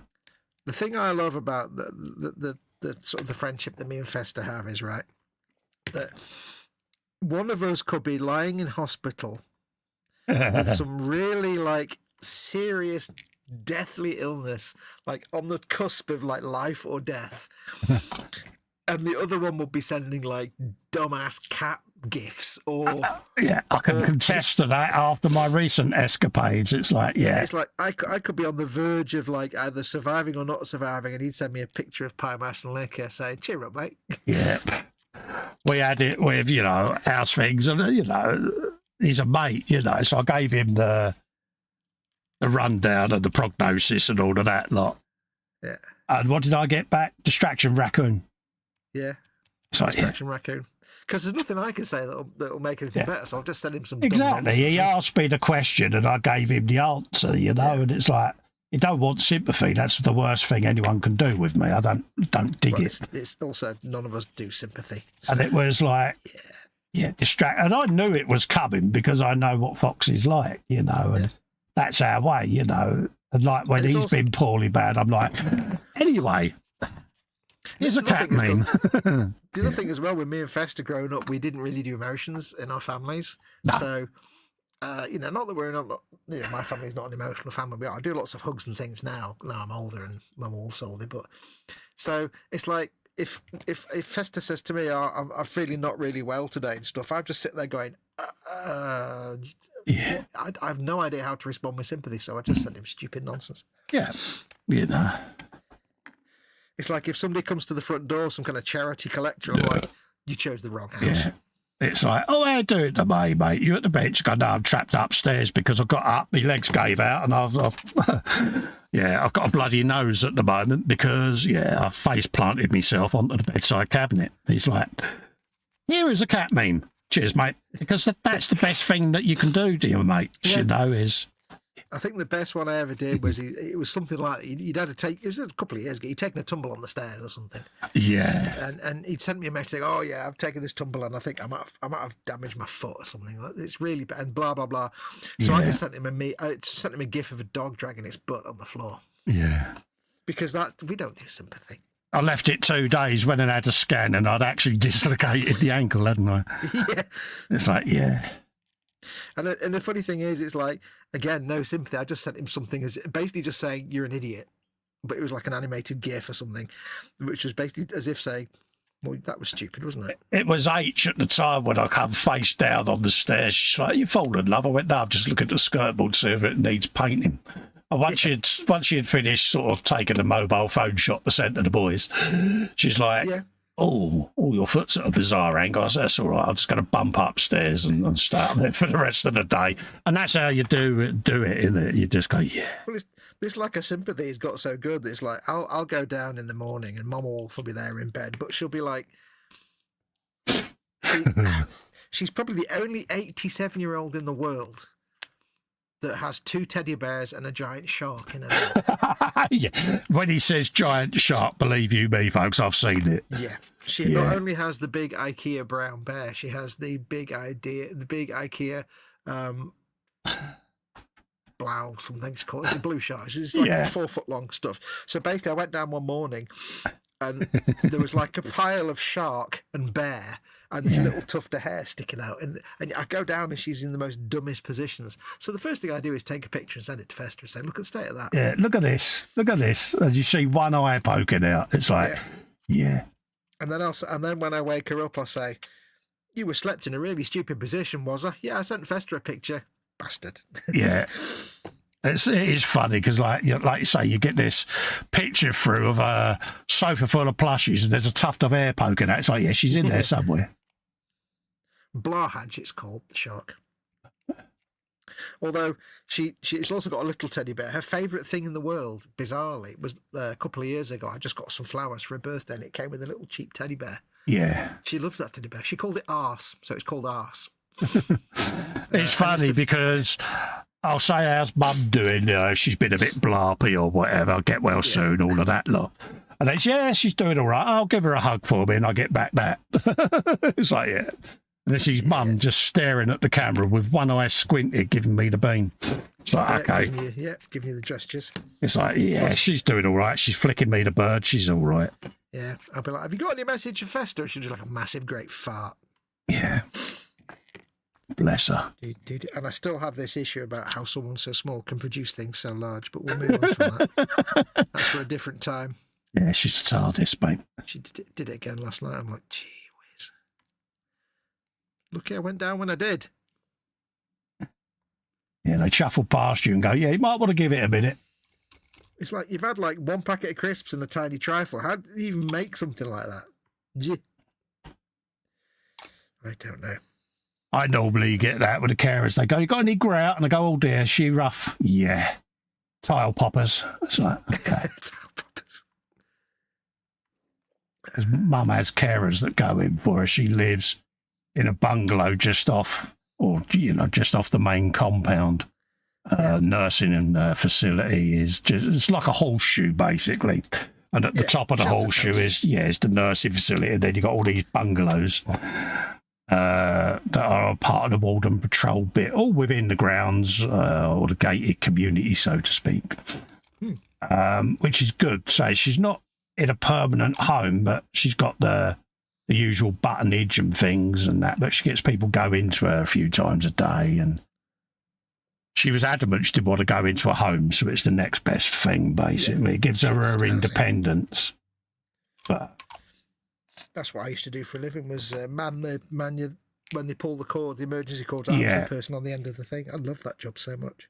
Yeah, so she's got them going in, and they're brilliant. They really are. Ever so good with her. And they call her Micro Mum. Yep. So, yeah. Everyone calls her Micro Mum. Just call her Micro Mum.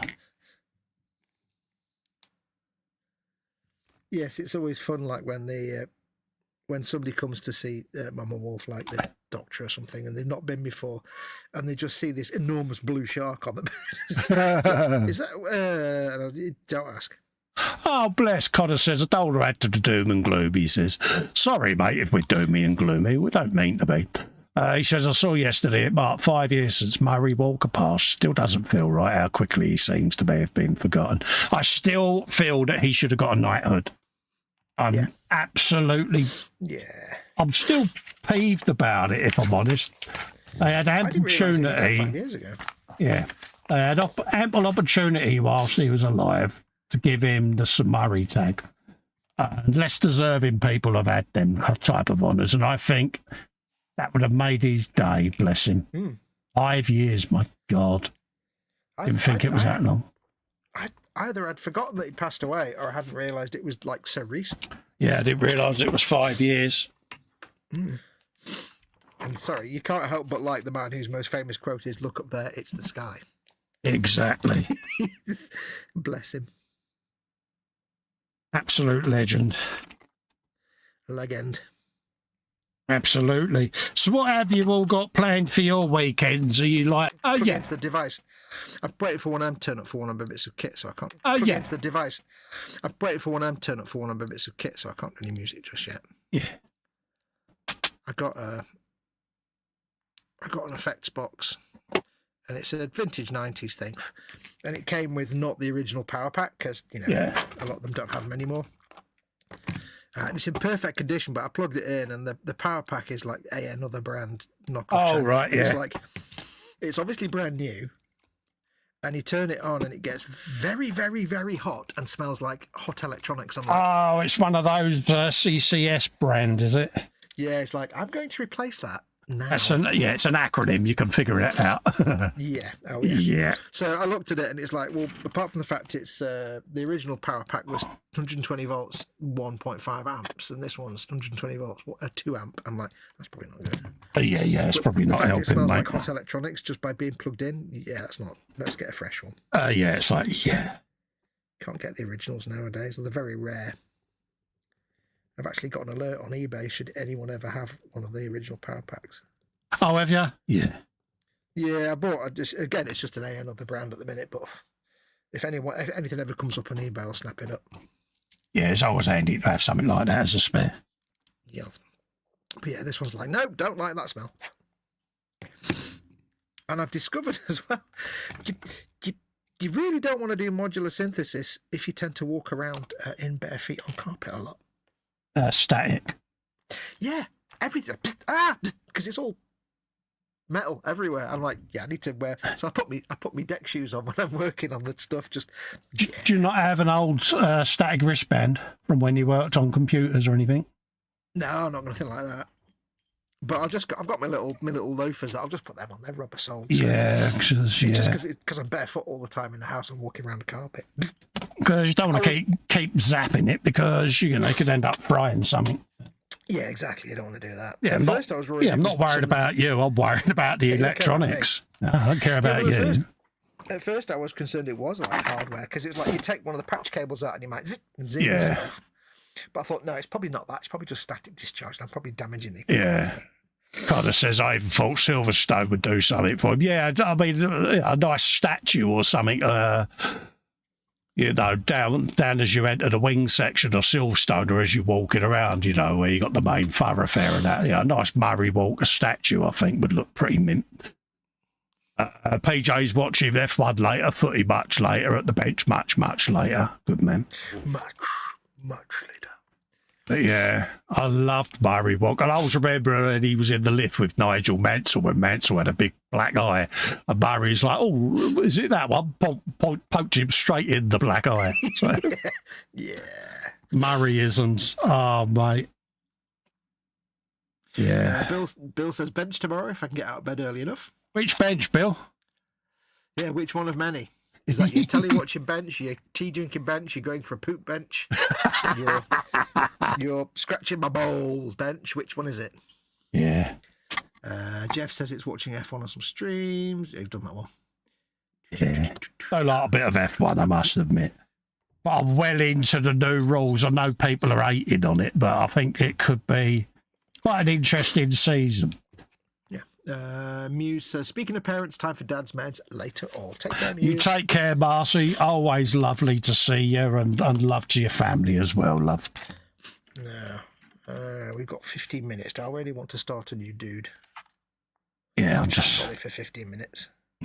I'm just playing with my Gladiator's helmet. I beg your pardon? Just to see how Live on it the sits. I can probably build a Space Marine in 15 minutes. D1, D3. So they give you all of that facial detail and he's got a mask on, but he's got to have the mask up. It's got to be in it because it just makes him look more angry and suave. But I'm still gonna paint his canister and that. It's just annoying. I went to all that effort to blend all of the headpieces together and his neck muscles, and his helmet's going to hide most of it. But I know it's done. Did you just say headpiece and helmet in the same sentence? I did, mate. Yeah. Good lad. Achievement unlocked. Yeah. Right, D1, D3. Where are these parts? So I've got to print a base for him. So Base. see what we did there. Samurai needs finishing. I'm just thinking. Yeah, if I print his base tomorrow, that's done. Because all I'm going to do with these is I'm going to assemble them all to the stage where they're ready for primer, and then they'll all get primed at once, and then I can sit and paint them time and time again. Prime time. I'll dig out all the others because I've got me stashed down there to pull forward. Mm-hmm. Just I'm thinking ahead for next week, what I'm going to be doing next week. Are you doing planning? Yeah. Well, I am. We've got to start at some point, haven't we, I suppose? Yeah, I need to just look at where I got, because some of the builds I can't remember how far I got on the preparation stuff.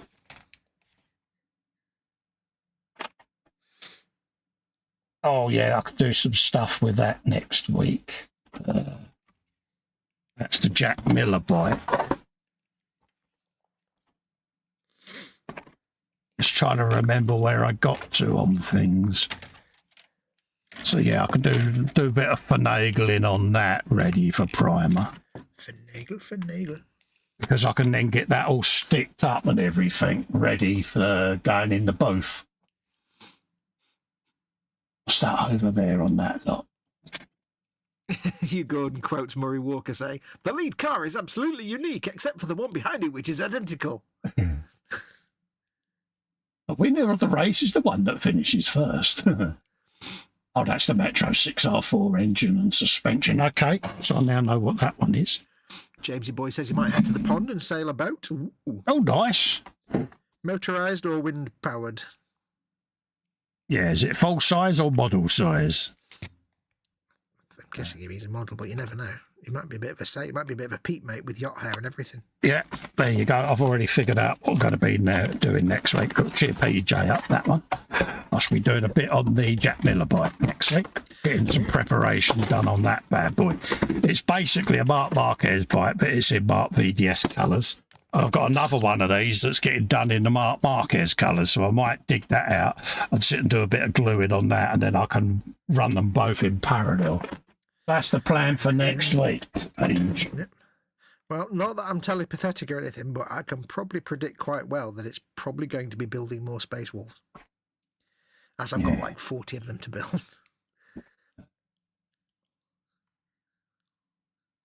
Yeah, so I've been doing figures for a little while now, and I don't want to bore people by keep doing the same thing.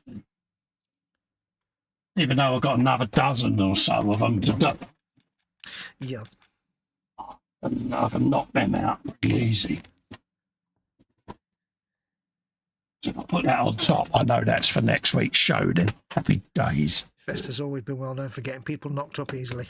Is that what I said? Oh my God. You said, yeah, get them knocked up I'm really sorry, folks. Jamesy says, yeah, motorised model boats. Happy days. Let's have a scroll up in the chat just in case I've missed anything. Make a motorised, like, U-boat or something and just go and sink everything. Yeah. I used to like sitting down the boat in Lake when there was a guy that used to go down, he had a big Nimitz class flat top RC. Oh, yeah.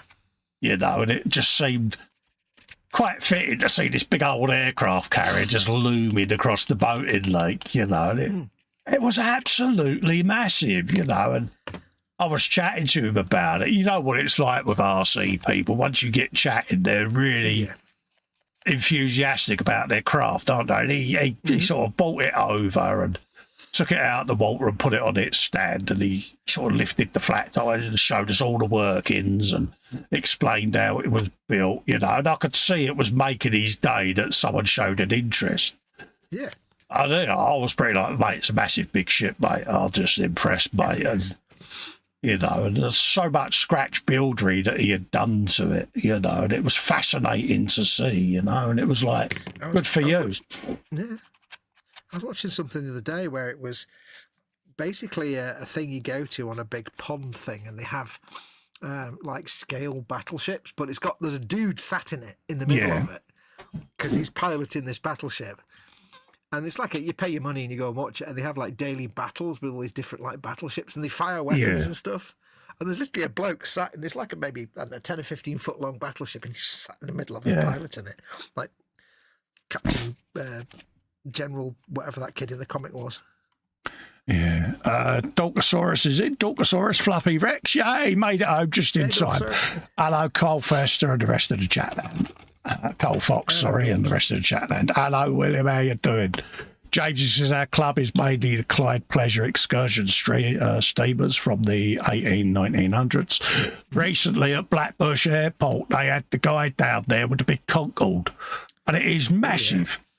You know, and it's been on YouTube before, this big old Concorde and that, and they had the guy there, he had the big Concorde was there, the A380. And you had another guy there who had a scratch-built stealth bomber. Oh, yeah. And when you see the detail in these things, all the working ailerons and all of that lot, the fact you sit there. Scale jet engines blows my mind. Yeah. And it's like, you see all of this stuff, and then, of course, it's the age-old thing, you know. If you don't mind me asking, what have you invested, you know? They throw this number at you and it don't compute, does it? It's like serious money, but...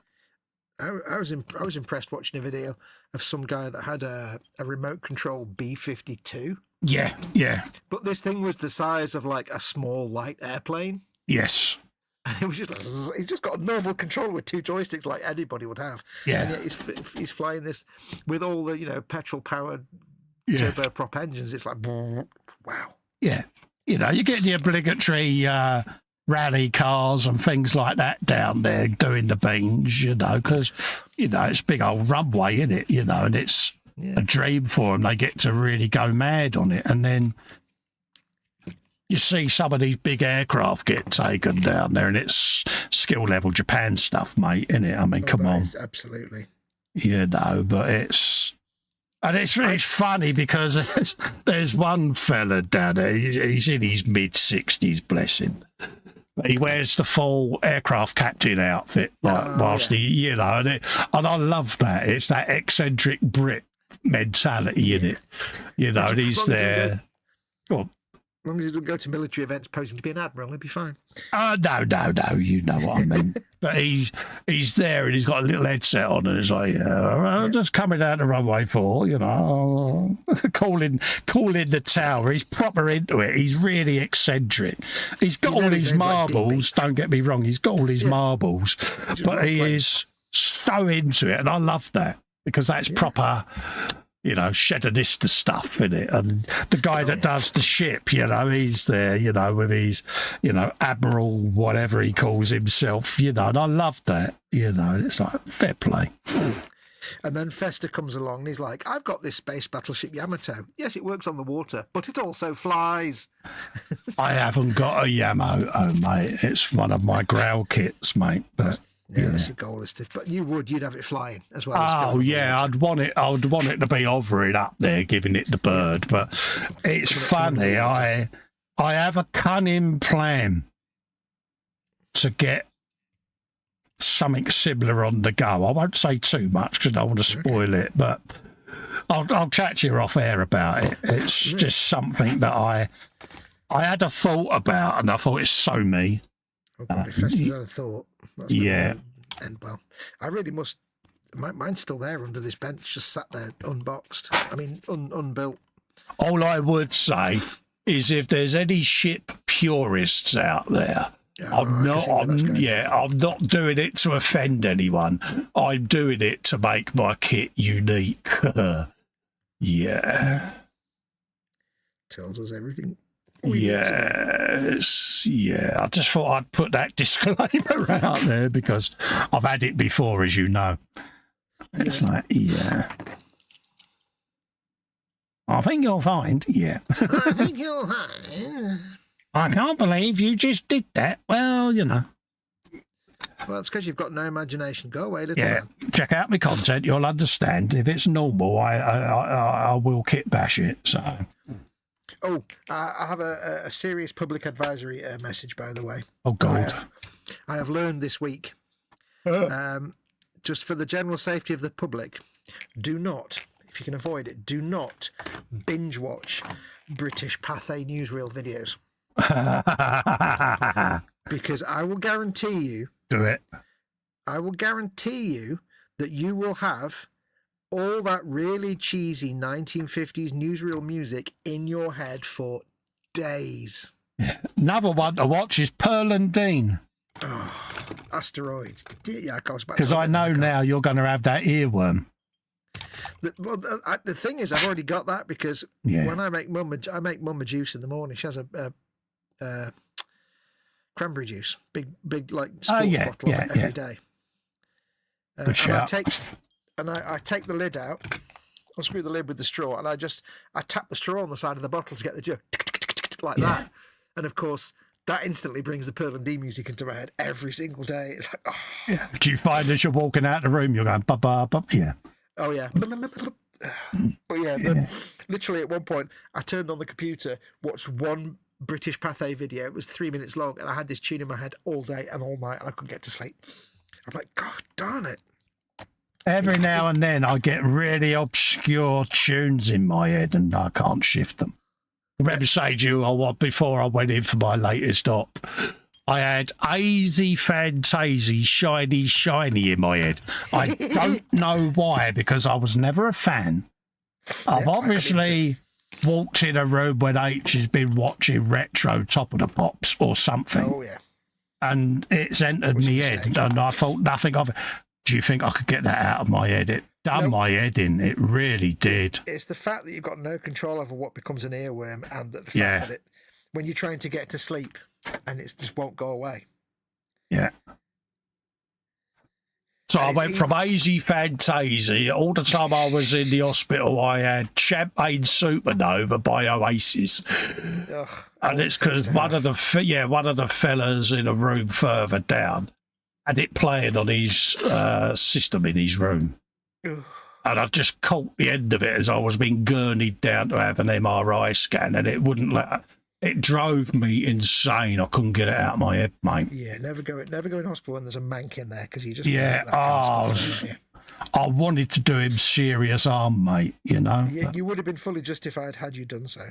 So in the end, I just said, "Right, go on and get my iPad," and I just watched AC/DC concerts, Metallica concerts, to try to get Champagne Supernova out of my head. But you know, you got AC/DC doing Thunderstruck, and I got Liam Gallagher in my head going Champagne Supernova. Now, I was watching a video today, and this is the thing, right? I'm a Manc. I'm from Manchester. No, born and bred Manchester, right? But I started watching a video on YouTube today, and it was a video about Gunpla, of all things. Oh, really? That's a surprise. And the guy presenting the video had like the most annoying Manchester accent I've ever heard in my entire life, because it was not only one volume loud. Yeah. The kind of person that talked, but it was also the most sharpest, nasaliest Manchester accent. Oh, really? And I'm like, I can't watch this video. Yeah. I really can't watch it. I'm sure you're a lovely guy, but you're hurting my ears. Yeah. I'm a Manc. It's like, oh. But apart from that, he was also doing the backwards baseball cap and saying, in it. Oh, really? Yeah. So yeah. You're working from an unstable foundation anyway. That's when you get that warning with the alarm going, this man is a chap. Warning. Warning. Confirmed. The ones that make me laugh are the ones with the big old turkey teeth, you know what I mean? Oh, yeah. Yeah. You see them like, you know, they've obviously been over and had a cheap set of veneers done, and they're all the same size as that Roman shield, you know, perfectly square teeth. Oh, yeah. And they're all too long, aren't they? Yeah, it's just not quite, and they've got that kind of look as if they're pulling their Yeah, lips they back. got that startled expression of an horse in a field that's just had a band put round its nuts, you know. The face of a startled horse, sir. And it just fascinates me. One, that they don't realise that they've had them done so white that you can actually outshine the sun. Oh yeah. And they're too, yeah, and they fascinate me because as soon as they walk into a room, you're like, and the Doris Wyvern's got the Croydon facelift, you know, the big scrunchie on it and the 16-foot diameter earrings, and it's like, Scrunch pin pop. yeah, all right, and it's like, oh, God, yeah. Yeah. When the people from your own county and city make you just embarrassed, it's like, Yeah. it's Yeah. not good.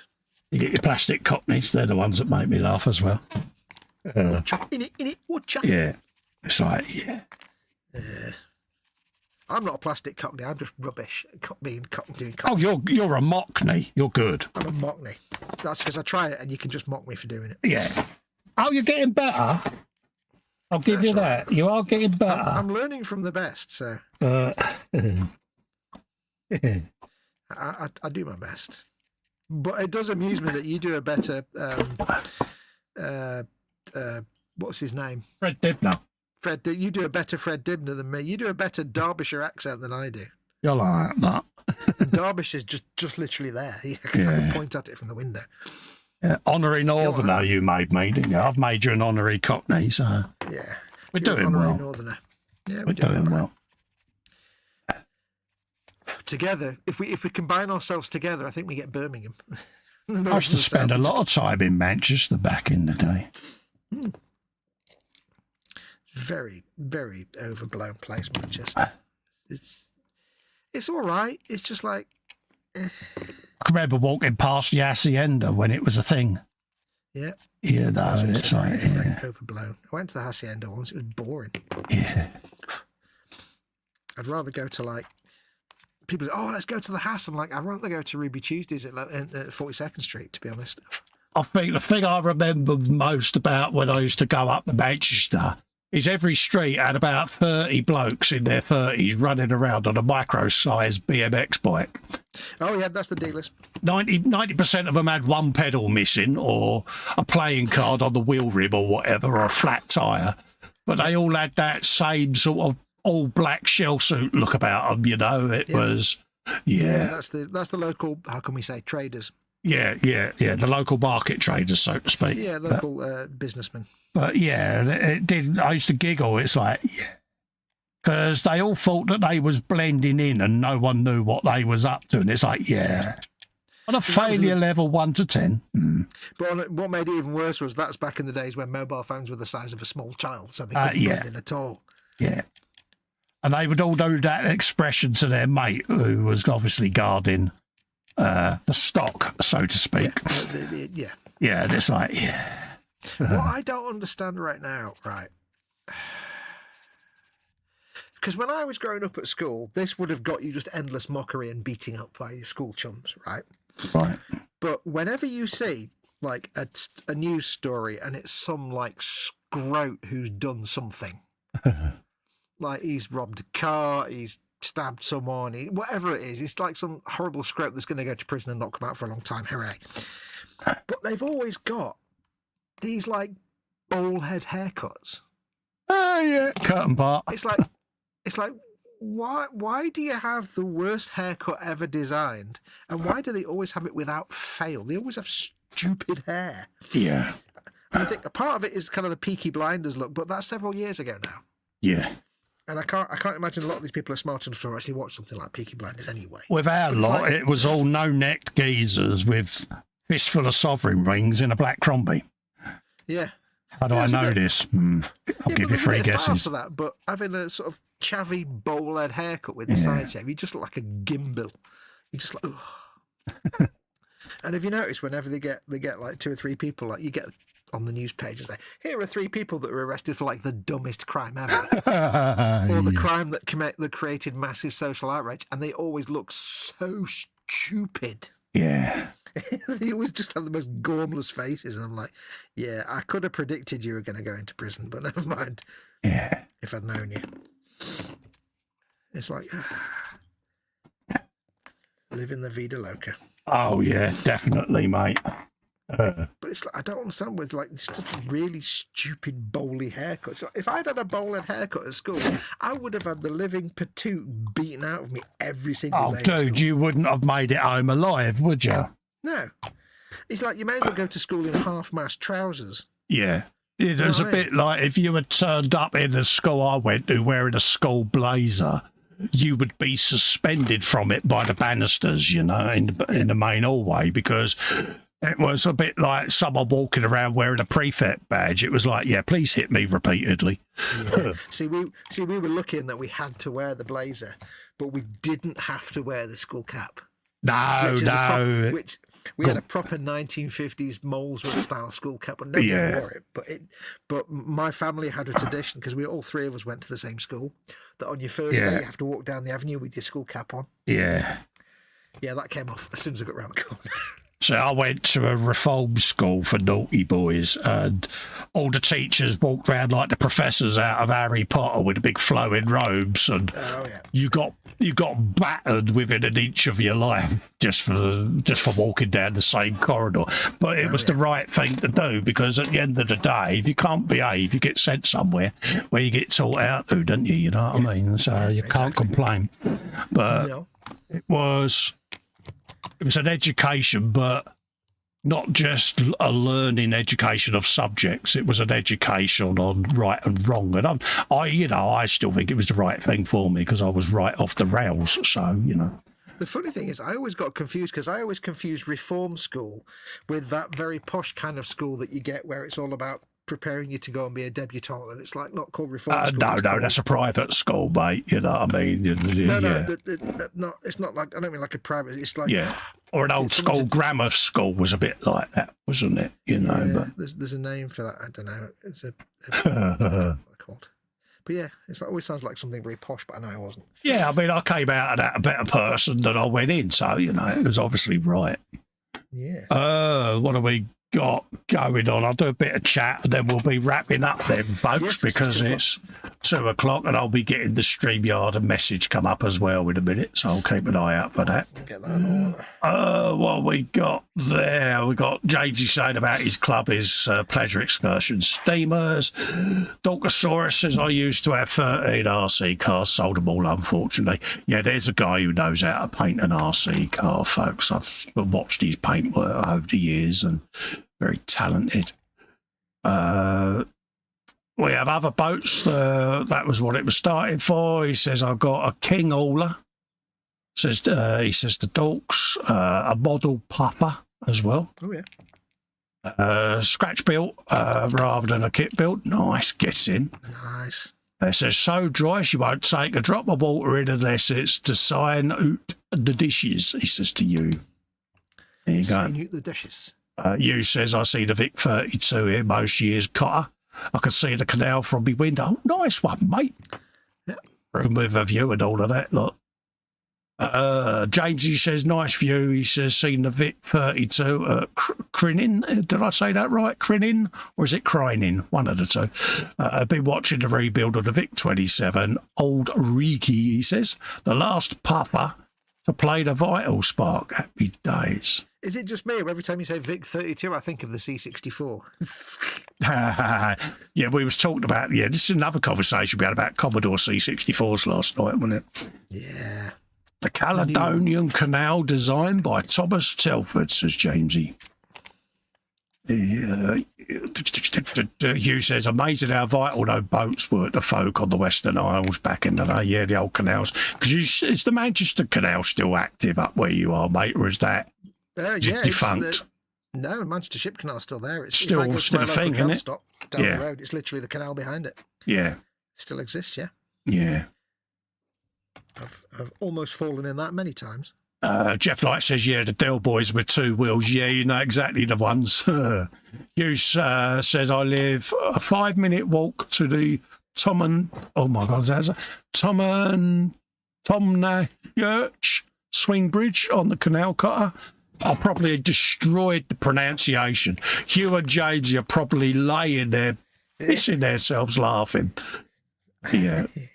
pissing themselves laughing or preparing weapons. One of And the two. Jamesy says, is that near Drummer Drocket? There you go.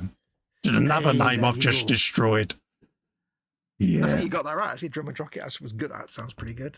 PJ says, great stream once again, chaps. Till the next one be seeing you. We're literally coming off air now, Paige, mate, because we're fighting that timer. And of course, further down south is Neptune's Staircase. Yeah. First way of saying Criddin Festa. Thank you very much, mate. Bill says you're thinking of finishing school for young what I'm ladies. Finishing school. Every time you say reform school, I imagine you in a finishing school. It doesn't We work in saw my brain. that one up in Scotland. You know, the canal bridge that does the full rotation. Yeah. Can't think of the name of it, but you know the one I mean. A really sexy looking thing that is, witchcraft and tomfoolery. We see that. And that was a thing of beauty. We all went up and saw the kelpies, the big horses made of metal. Kelpie, the mythical. Yeah, we see all of that. And the missus wants to go up the Findhorn because that's where she was born. So that'll be our next venture into Scotland. Will be going all the way up the Findhorn. So I've only been to Scotland once. I went to St Andrews, and when I came back, the neighbour said, "Did you see the golf course?" And I said, "What golf course?" absolutely. James says fun live Festa and Fox and all in chat. Till the next one, nighty night. Yeah. Paul Kirkwill, that's the one. Thank you very much, mate. Yeah. But, so we'll leave it there, folks. We'll love and leave you and let you get on with the rest of your evening. Yep. Again, thanks a hell of a lot for coming in and keeping us two pillocks company. Means a hell of a lot. Enjoy the rest of your weekend, and we will be back next Friday for some more Friday Frolic and fun times. Till then, catch you all later. Bye-bye. Adios, amoebas.